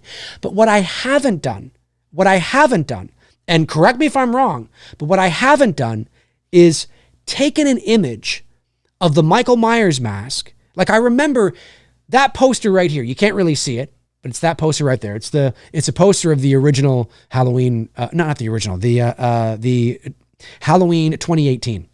I remember. You know what the poster looks like, right? The Halloween 2018 poster. You know what it looks like. Okay. I remember when they dropped that. I looked at it and I went, how do I feel about this, right? You're like, how do I feel about this? Okay, well, it's cool. Okay, yeah, it's good. Yeah, okay, well, here it is. It's the poster, and you kind of have to think about it because, warm out, we're nerding out, right? We're nerding out about it. But then there are people that take the image, they put it into Photoshop or some photo editing software, and they boost the brightness to 10 trillion and boost the contrast, and then so they can see into the eye holes, and then share it on and people who've done this, and they will share it on social media and go, oh, see, it looks like shit. You see, you can fucking see his eyes. You see his eyes. Well, of course you can see his eyes because you've manipulated the image. You can make any amazing image look like dog shit when you manipulate it to be something it was never intended to be. And so that's what I mean. It's those people I'm talking about, right? They bitch and moan and they're like the Superman suit. It looks like shit. It looks like shit. And they're zooming up on shitty cell phone quality BTS photo from a distance of Corn Sweat in the uniform. And it's like a hazy kind of day. And it looks like shit. And they're zooming up and they're sharing 12 kilobyte versions of the picture. And they're like, oh, this looks like shit. Wait till the movie. You can't judge it's just, it's so irritating to me. It's just, it doesn't to me, it has to be catastrophic. I'm not a big superhero guy, so maybe my opinion doesn't matter. But when I saw David Cornsweat in the outfit, I thought, oh, interesting. I thought the same. I thought, oh, it's not tightly fit. I wonder how they're going to, but my first thought is, are they going to enhance it for the film? Is this what it looks like for the movie? And maybe there's reasons for that. And then in the movie, when it's color graded, are they going to add some, digital touch-ups to it? Whatever the case is there going to be just wait, because it does. I love the fact that they've gone back to the original colors and the original sort of, looking suit. But I don't know, man. And then you can say, but don't you guys do that with Michael Myers? Sure, but I'm not manipulating images. There's people that manipulate images and they blow things up and they boost contrast. And there's a guy that I saw that shared an image of the Corn Sweat crest and it was bright. And it's like, see, look, you can see the credits here. And you're looking at an image. It's like, Jesus. Hey, go take an image of the original Michael Myers mask from 1978, boost the contrast and fuck the shit out of it, and it too will look like dog shit.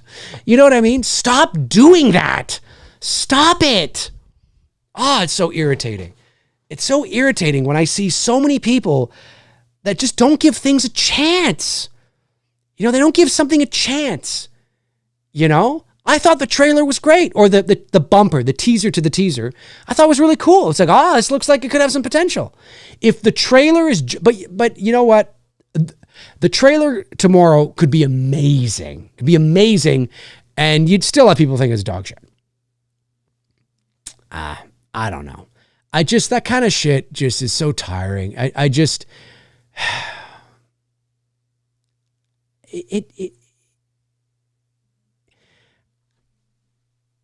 don't understand it.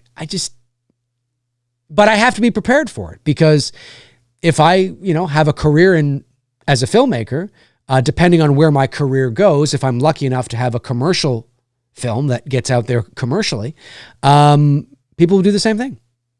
They'll do the same thing. I mean, they'll probably say things like, "Oh, that fucking Dave, that YouTuber guy, that fucking guy, that Dave McRae, the Halloween guy, fuck him. That guy."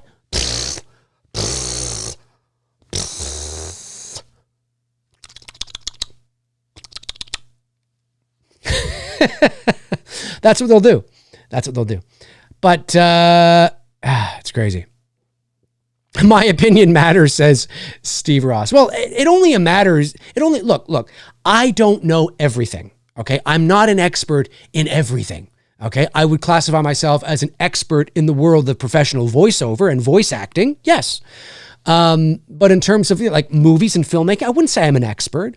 I'd say that I am a well-informed individual because I went to film school, and I like learning and continuing to learn about the business of show business. I'm in show business, so there's overlap and all that kind of stuff.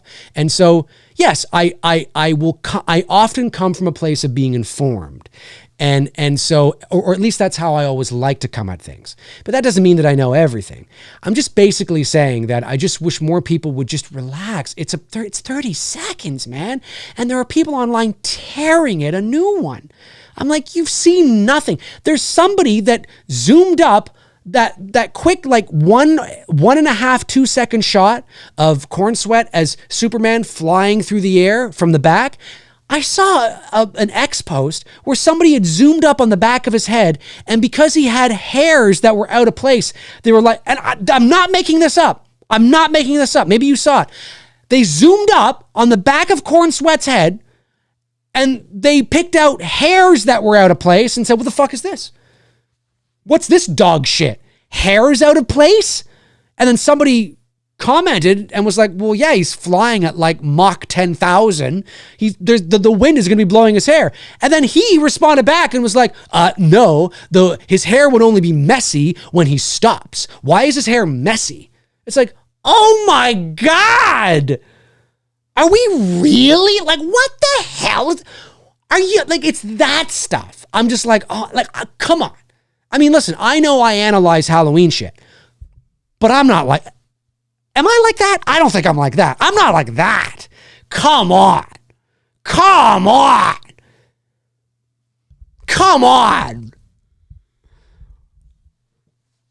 Oh my God. It's wild to me. Wild to me. And again, I know some people will probably watch me going on this little rant, and take it as condescending and pretentious. And I don't mean it like that at all. I just find it exhausting when I see, it's just like, but I should know better by now, right? That's the internet. It will always be that way. People love to bitch and moan. I'm bitching and moaning right here. But I just find it funny when, the whole point of this rant was basically to just say that, if you want to talk about something, just make sure you're informed on the topic. That's all. And you don't have to be an expert, but just make sure you know about what you're talking about, because there's been a lot of, listen, I've seen people post about voice acting and I'm like, that's not how it works. That's not how it works. I've seen people post about, we'll say things like, in cartoons, they will actually, they will animate all of the characters and then the voice actors will go in and they will try to match the lips. That's how animation is done. And I'm like, no, that's how dubbing is done. That's how looping is done. That's how, but that's not how animation voice acting is done generally. So if it's if like, for example, I was on Fireman Sam, which came over from the UK over to North America, and they wanted more of American voices rather than the Welsh accents. And so I landed 2 roles on Fireman Sam, the cartoon. And now the cartoon was already done. They'd already done all the seasons. So we were matching to the lips, right? That's what we were doing. We were in the studio and we were watching the cartoon, reading the script, matching to the lips. That's an art in and of itself. And so we were doing that, but that's because that was already a cartoon and a show that had already been done, finished, and realized. But with new cartoons and shows, they don't animate first. I mean, there may be a situation where that happens, but 99% of the time, that's not how, like Family Guy, The Simpsons, that's not how it works. They record the actors' voices first and the performances first, and then the animators will animate to the performances and the lip flap. It's called lip flap. So when you see, cartoon characters, speaking, right, and making the same sounds as the voice actor or the same formations of the lips as best you can get in 2D animation or 3D animation, but most is 2D generally. Then that's what they will do. They will animate to the actor's performances, to the lip flap. And so, again, this individual didn't know what they were talking. They made a blanket statement that was partially true, but they were making a blanket statement across, that's just how animation voice acting is done. That's not how it's done. That's not how it's done. And so, it's things like that. If you're going to speak on a topic, you don't have to be an expert, but you've got to be informed on what you're speaking on. And I saw so many comments today about color grading that were not true. Like, why don't they just do this? Or why don't they just do that? Or why don't they just do this? And it's like, because that's not how color grading and color timing works. That's why they don't just do that, and I didn't obviously respond because then they're not going to, who the fuck am I?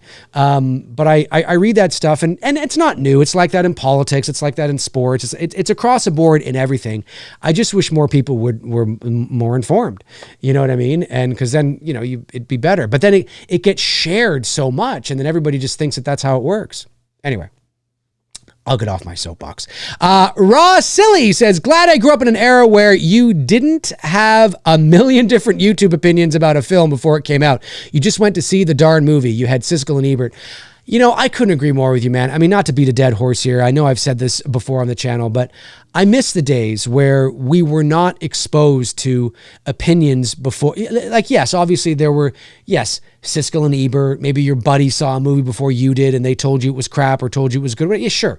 But I mean like inundated on a daily basis with, movies today fail before they're even given a chance. There are channels out there that will be the big reason why movies fail without them giving a chance or without them having a chance to. There are movies that fail after being just announced, and it's too bad. I mean, this is going to sound very un-American.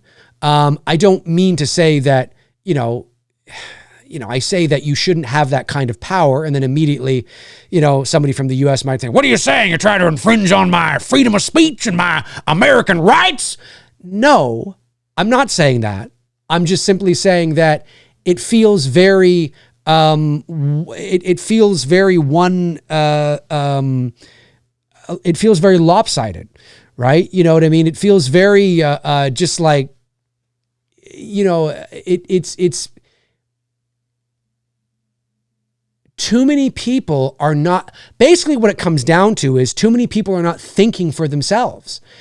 That's really what it comes down to, is that too many people are being influenced and not thinking for themselves. I mean, it's okay if if somebody you trust doesn't like it, but go and watch it and think for yourself. I often say this to people, try this.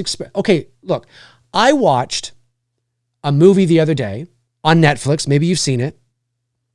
It's that Carry On film, right? I knew nothing about it. I didn't jump on trying to find, I didn't know what the Rotten Tomatoes, score was. I've done this a number of times. I just turned on to Netflix. It was the first thing that popped up because it was the day of the release. I was like, oh, who's in it? Oh, Netflix movie. Okay, well, they're hit and miss, but I like the premise. That's kind of cool. Let's watch it. I knew nothing about it. Never even knew it was being made. Never heard of it. I didn't go on to check the score. Nothing. I just sat and watched it. I really enjoyed it. I really liked it. I don't think it's the greatest movie of all time, but I think it was better than it had any right being. I thought there was some real genuine moments of suspense. I'm not crazy on what's his face, the lead there, not Bateman, but Edgerton, whatever his name is. He's a little, maybe it was just his character, but he lacks a bit of the charisma. I think he needs a bit more. I would have liked his character to have a bit more charisma. But that aside, I thought the premise was interesting. Yeah, we've seen this kind of thing before, but it was actually pretty good. And then I found out, it was directed by the same guy that did, The Commuter and Unknown with Liam Neeson from 2011. Oh, fucking great movie. Have you seen Unknown from 2000? Great film. One of my favorite Liam Neeson movies. And I'm like, he did this movie, that movie. Oh, okay. Well, no surprise that it's as good as it is. And then I go online. It's got a great Rotten Tomatoes score. I'm like, okay, so, the critics kind of feel the same. But then I go and now everybody's ripping it a new one. It's fucking bullshit and this is dog shit. And I'm like, oh my God. Could you imagine if I had gone online first to see what people are saying about it? I know there are people that saying it's good, but there's a lot of people ripping into it like it's a snooze, boring, dumb, fucking bullshit, fuck, stupid Netflix film. And I was like, yeah, I've said this before, try this experiment. Go on Netflix, go on Prime, find a movie you've never heard of. Find a movie you've never heard of. I don't mean a movie that's but a movie that maybe it's got that, maybe you recognize the cast, but you've never heard of it. Read the little blurb. Don't watch a trailer. Don't go to Rotten Tomatoes. Don't go online. Don't try to find somebody else who's seen it. Just read the blurb, sit down, hit play, watch the movie. There's two movies that I always rant and rave about that I did that with that I absolutely loved. And the first one was The Ritual. Oh, I never heard of it. I didn't go online. I just read the blurb and I was like, that sounds right up. Fucking loved it. Right up my alley. I hope one day I can make a movie like The Ritual. Fucking great. Loved it. And the other one was Incident in a Ghostland. Loved it. I read the blurb. I was like, I've never heard of this movie. I had no idea what this is. I didn't go online. I just was like, I'm just going to sit down, hit play, sat there, had some popcorn, whatever. I'm just watching. I'm just like, it's fucking good. I'm not influenced. Now, does that mean every movie you do that with, you're going to love? No. Does it mean that you're going to watch a bad movie that you're not going to watch a movie that then you do go online and find everybody else hates and that you also hate? No. But it's an interesting sociological experiment because I wonder, without the influence from me or Drum Dums or Cody Leach or the TSL guys and I'm not saying stop watching us. I'm just saying without our influence, without us there, because we wouldn't have been there 25, 30 years ago. Without us there, without all these other channels, all these big channels, the Wham, all these big channels, without these movie channels telling you what's garbage or what they think is not very good, pretend it's 1985. Pretend it's 1990. Pretend it's 1995. If you weren't alive back then, well, just pretend. Just know that the only way that you found out if a movie was good or not was word of mouth, maybe a review in the paper, or Siskel and Ebert. And you weren't inundated with it all the time, every day, all day. Because it's not like you're just watching me. You're not just watching me. You're watching me. You're watching TSL. You're watching Drum Dums. You're watching Cody Leach. You're watching Wham. You're watching Wolfman's Got Nars. Nards, right? You're watching probably 10 other channels as well. And we're all talking about the same things, right? To varying different degrees with varying different styles. Try it. Because you might find, I'd be very curious, would you hate the movie everybody is telling you to hate if you discovered it on your own? Would you hate the movie everybody says is dog shit if you just watched it on your own and did? Would you? Maybe you would. Maybe you wouldn't. Maybe you wouldn't. You know, and yeah, you know, because it's not like the critics think Incident in a Ghostland is phenomenal. There's many movies I've watched having done that experiment. I will go to Rotten Tomatoes and it'll have like a 32. And I'll be like, whoa, I thought it was fucking good. I thought it was good. And that's a genuine response, right? There's been lots of times I've done that. I will always go after. Try it at home. Try it. Just find a movie, whether it's Netflix or Prime or wherever. Find a movie you've never heard of, but you might recognize, you know, some of the cast, maybe, but that the synopsis intrigues you. You're like, oh, that sounds really creepy. Oh, okay, eerie, whatever. And just watch it. And try it with a few. You can't just do one. You got to do it, you know, try it for a week, right? Watch like 5 or 6 movies, you know, whatever it is, try it. And then go to Rotten Tomatoes and then see what other people are saying. And you might be surprised, but you're like, wow, I actually like that movie. Now that's real. That's genuine. That's how you really feel. Because you're not being psychologically and subconsciously influenced by people telling you what to think and telling you how to feel, right? And so, yeah, anyways, it's interesting. That's the reason. And I got shit for this. Do you remember this? I got shit for this. When I was fortunate enough to see Halloween 18 at the world premiere in Toronto at TIFF with Bruce 6 weeks before it released to the general public. And I got, not by everybody, but I got shit from some people that said, well, how come you're not talking about it? You're not reviewing it right now. I said, because I don't want to influence your thoughts on it, because I know, being one of the big Halloween guys, and at that time, probably the biggest Halloween guy, I knew that, you know, if I go on and say it's shit and I give you all the reasons why I say it's shit, you're going to go into it expecting to feel that way. Or if I say it's amazing, you're going to go into it expecting to feel that way because you trust me, because Dave's a Halloween guy, right? So that's why I didn't, you know, because I didn't want to influence you. And I got shit for that. Oh my God. I got ripped quite a few new ones. And I was like, well, tough. I don't want to do that. Anyway, try it. But it has to be with a movie you've never heard of.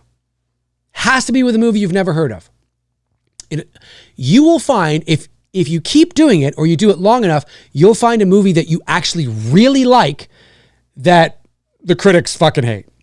Or that you find most people are like, you're like, wow, I'm really in the minority here. Like the audience score is like 22%, and you know, the tomato score is like 34%, and you know, a couple of channels I like, they don't really like it.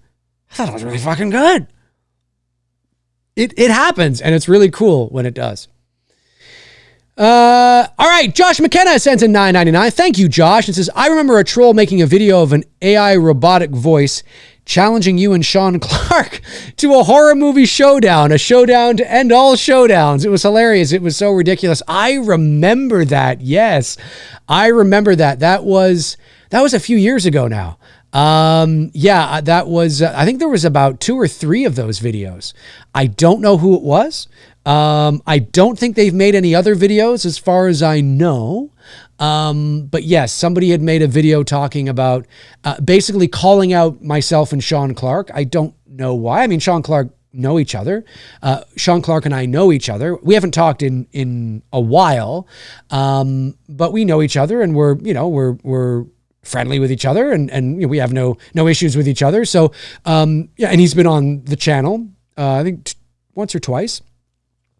And so, but why specifically us? I don't know. Not really sure why. But I do remember that. And I don't think he's made another one since. But yeah, he wanted to have some sort of epic horror trivia showdown or something. And like you said, the showdown to end all showdowns. It's funny you say that, because that's what we all say, a showdown to end all showdown. And it's funny in the robotic voice.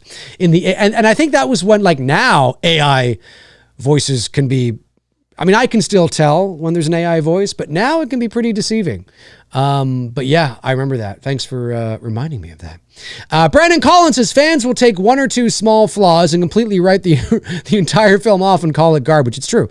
Hate to tell you, but Return of the Jedi has some big ass flaws. Well, of course. Listen, I've had people say, okay, you know what? The It's Me Billy films, they're garbage.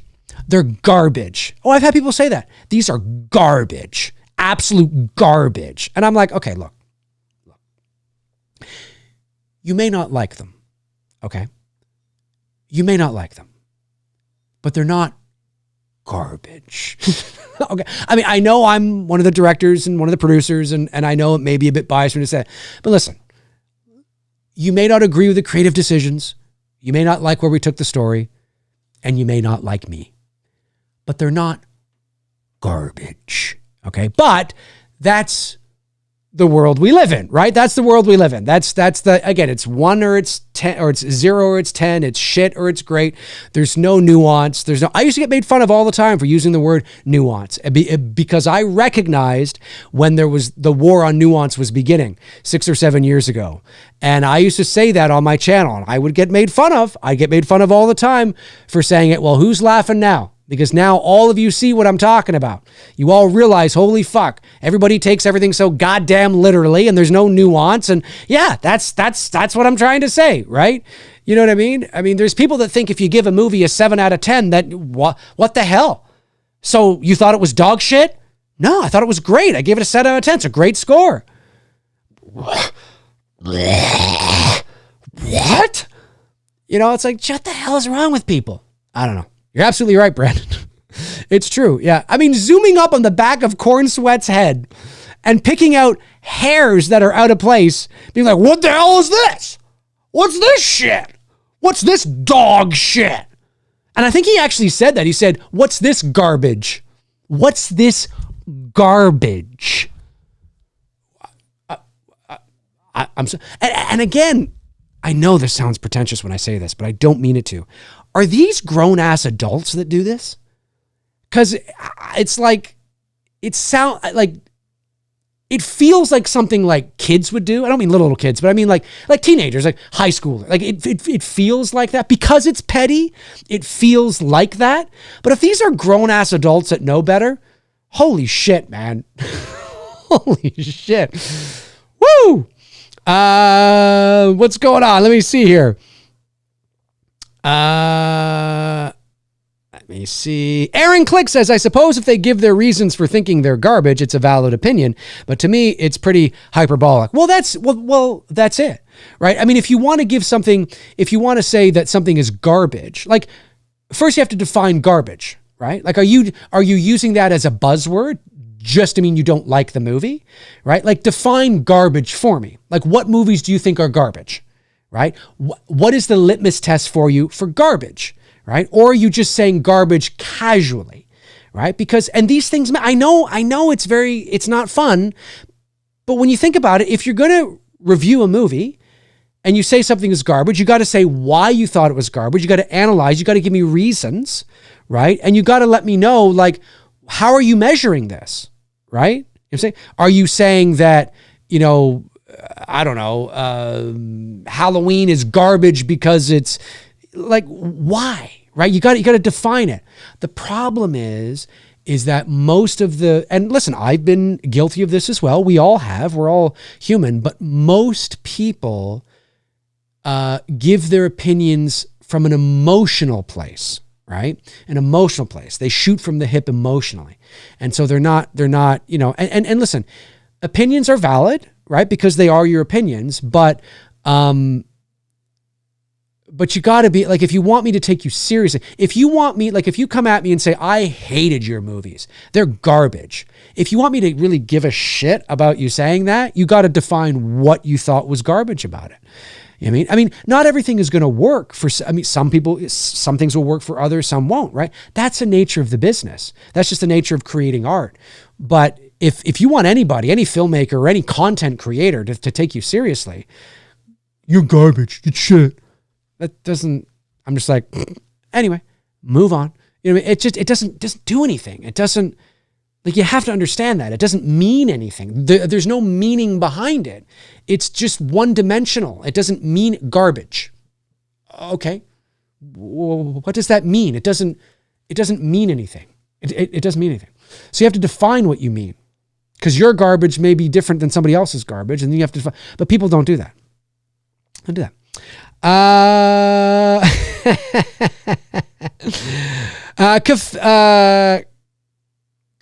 Coffee? Is that how we say that? Hey, Dave, I've been watching you for a while and I enjoy your shows a lot. I was wondering, what are your thoughts on the special editions of Star Wars, and what are your thoughts on changing stuff in movies? I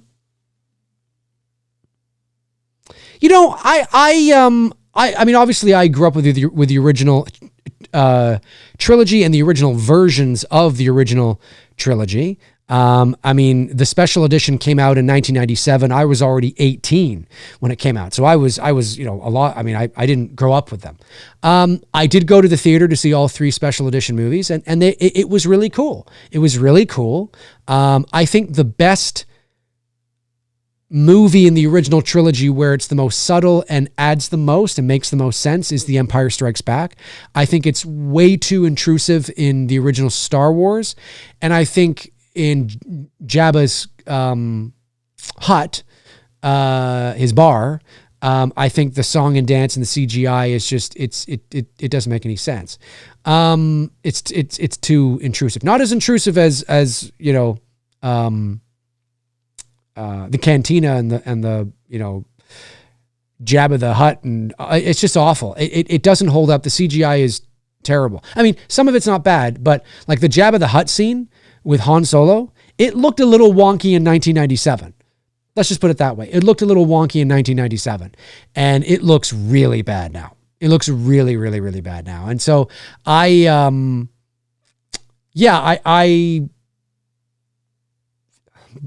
are my thoughts? So I don't think it's necessary, but I'm the fan. I'm not the filmmaker.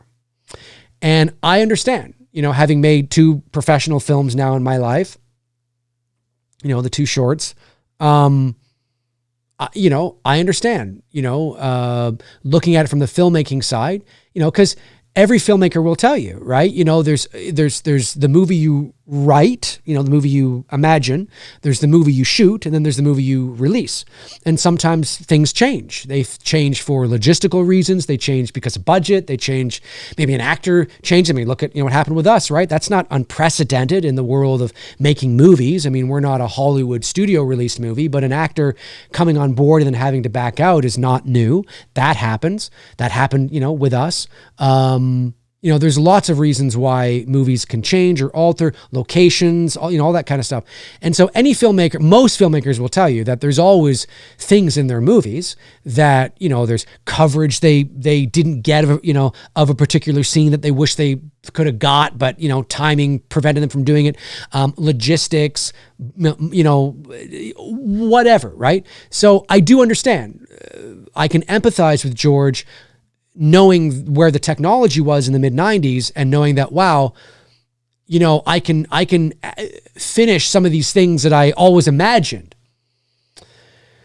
The problem is that it's being mirrored or not mirrored. It's being joined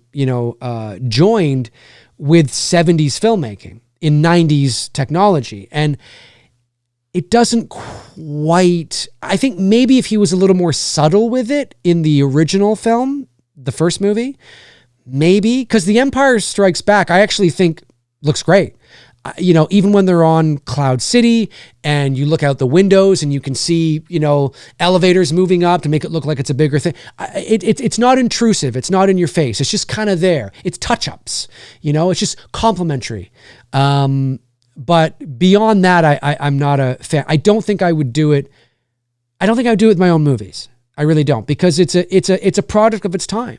It's where you at then, and it's a product of its time. And nobody was complaining about it, right? It's not like anybody, everyone's like, oh, this is shit. It was only George. And Steven Spielberg regretted doing that with E.T. He said, never again, I believe he said this, never again will a future release of E.T. be like the one they released. Was it the Blu-ray one they released or something? I forget what it was, or maybe the first time on DVD. Whatever the one was where they added some CGI E.T. and they removed the guns from the officers at the end of the movie and just replaced them with walkie-talkies. So when Elliot and E.T. are on the bike and all the kids are riding their bikes, just before they take off into the air, the original film has the officers with the shotguns in their hands. And those shotguns were removed and replaced with walkie-talkies. And obviously Spielberg approved it and it went through, but he's regretted it. And he says that E.T. will never again be released that way. It's not necessary. That's not what we had written. That's not what I wanted. And so, obviously it was removed because of gun violence or guns and kids and, whatever. But, and so I tend to lean with Spielberg on this. Like there's things that I wish we could have got, like on It's Me Billy Chapter 2. There's certain coverage, certain shots that I wish we could have got that we weren't unable to get for logistical reasons or timing or whatever the case is. But would I go back would I go back and shoot them now and later on because I have the money and I can? No, it's the film is fine. The film plays fine. We're very proud of it. We think it's really good. It wraps up everything nicely. And it's fine, especially when you consider that it's a fan film, and what we were able to produce with limited resources and a limited budget. Now, of course, it was about $115,000 but that's still a very low budget in the world of movies. And the fact that we were able to make both movies look like, $1 million says a lot about us and our team and our crew and the people that we surrounded ourselves with. So, we're very proud of both films, but are there like little things that I wish sure, of course, because that's just being, that's a filmmaker. There's things in Nolan's movies that he would tell you, oh yeah, I wish I could have done this or you're not any the wiser because you're not privy to that information. But I guarantee you the best filmmakers in the world, the Scorseses, the Spielbergs, the Nolans, they'll tell you, oh yeah, there's certain things we were unable to get or, whatever the case is. It happens. So I tend to lean more on the Spielberg side. I don't think I would go in and tinker with anything. I don't know if George, but I don't know if George regrets it. I don't know. It's just unfortunate that you can't get the originals anymore because it's only the special editions because that is he just wants that to be the true, and I'm like, now I have the originals though. I have them on VHS, but I have them. I have them before the special edition. I also have the THX digitally enhanced version, still the originals that they released on VHS in 1995. Do you remember those? I have those as well. But I have the originals from the 80s with the original box art too. So yeah, anyways, good question. Good question. Oh yeah, see, coffee. Yeah, that's what it says. Yeah, exactly.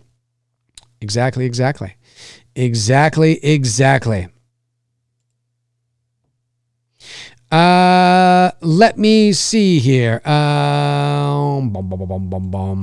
Brandon Collins says the South Park episode with the FBI agents and walkie-talkies that racked the walkie-talkies that racked was hilarious. I haven't seen that episode. I should though. Aaron Click says, I wonder what Lucas thought when Spielberg swore off doing that again. I wonder if it prompted Lucas to have any regret. Yeah, that's a good, I wonder too, because obviously they're like best friends. They grew up through the new wave in the 70s together and they've known each other for years. And I don't know. It's a good question, but it's something that I wouldn't change. Like one thing that might be tempting, right, is, and I didn't even notice this. Now I'm going to ruin it for you. Oh my God. Do I ruin this for some people? Fuck it. It doesn't ruin it, but it makes you look at that scene. You're like, fuck. Raiders of the Lost Ark. Some of you probably already know this, but in Raiders of the Lost Ark, the truck chase, one of the most iconic and this doesn't change the fact that it's iconic. It's one of the most iconic truck chases. Like it is iconic. It is, and the music, bum, bum, bum, bum, bum, bum, bum, bum, bum, bum, bum, bum, bum, bum, bum. Oh, fuck, it's great. It's one of my favorite fucking things. It's iconic. Raiders of the Lost Ark, one of the greatest movies ever made. Period. One of the greatest movies ever made. Period. Truck chase, one of the greatest chase sequences of all time. I know if you're young, it's dated. Okay, fine. Shut up. It's still great. It's awesome. But there's a moment in that chase where when Indy is hanging on to the front end of the truck and he's by the right wheel, right? And he's hanging on. There's a shot with the camera is in the back seat of the bad guys with Belloc and, you know, all them. And they look back and they see the truck being driven forward, getting closer and closer. And if you look carefully at Indiana in the distance, if you look carefully, you can see the chair that I don't think that was Harrison Ford. It was probably his stunt guy. Oh, fuck, what's his name? I know his name. Anyways, Reese will remind me. But it was probably him. But you can see Indiana Jones sitting in the chair that was built and rigged to the truck. It was built and rigged to the truck. Now, Indiana Jones's pants are beige. The seat is also beige, or at least a beigeish color, which is why I never noticed it until somebody else I heard mentioned it, or in some like behind the scenes or like documentary, something I was watching. I was like, oh, fuck, I've never noticed that before. I've never noticed that. So now every time I watch it, I notice it and I'm kind of like, that kind of sucks.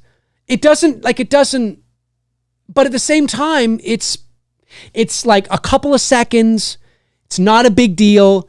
You wouldn't know it because it's the same color as his pants. And and the way that it's shaped, it just looks, but if you look carefully, you're like, oh yeah, that is a seat. That is a seat. It is a seat.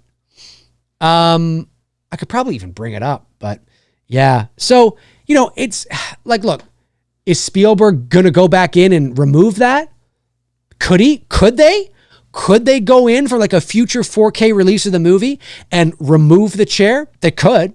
They actually could do it. And that wouldn't be hard to do. And it wouldn't be intrusive and weird because it's not in your face and it's like 2 seconds long.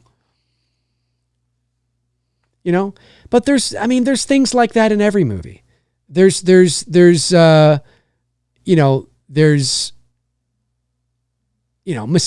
goofs, camera guy, boom mic.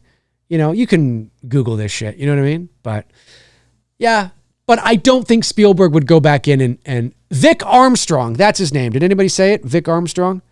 Vic Armstrong is Harrison Ford, or was Harrison Ford, not now, because he's retired now, but during the Indiana Jones movies especially, Vic Armstrong, not the most recent Indiana Jones movie, but the original trilogy Indiana Jones movies, Vic Armstrong was Harrison Ford's stunt double. And so it was probably him.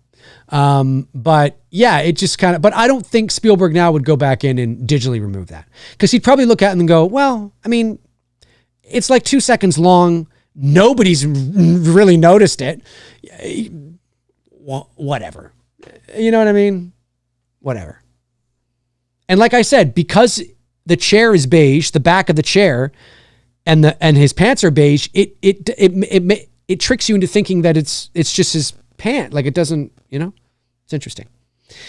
It's interesting. Oh, yeah, that's right. Brandon Collins says the stone Indy pushes out of the tomb when he and Marion escape bounces when he pushes it out. That's true. That's true. Bobby Hall says, Dave, have you seen Alien 3 or Alien 3 and Romulus? I've seen Alien 3, not Romulus, though. Not yet. Curious to hear your thoughts about both. I haven't seen 3 in years, and I haven't seen Romulus yet, so I gotta get on that. Okay, what are we here? We're over 2 hours now. Well, that's not bad. That's not bad. Okay, have I got all the super chats? All the super chats? I just want to make sure I've got all the super chats. I believe I have. Yes. Oh, no, hang on a sec. I got Dalton Barron. No, I haven't. 2 super chats. Dalton Barron says, hey, thank you, Dalton. Says, hey, Dave, did you hear about the 28 Years movie being shot on an iPhone? It's crazy what phones can do. You can shoot in log on a cell phone. I did hear something about that. I'm going to have to look more into it though, but really cool. And then The Violator, 1999. Thank you, buddy. I already answered this, but I'll say it anyway. What do you think about Austin Butler being cast as Patrick Bateman in the upcoming adaptation? Personally, I'm not opposed to the film. Like some people are, despite the original being a favorite. Love the original, American Psycho with Christian Bale. I think casting Austin Butler was a fantastic choice.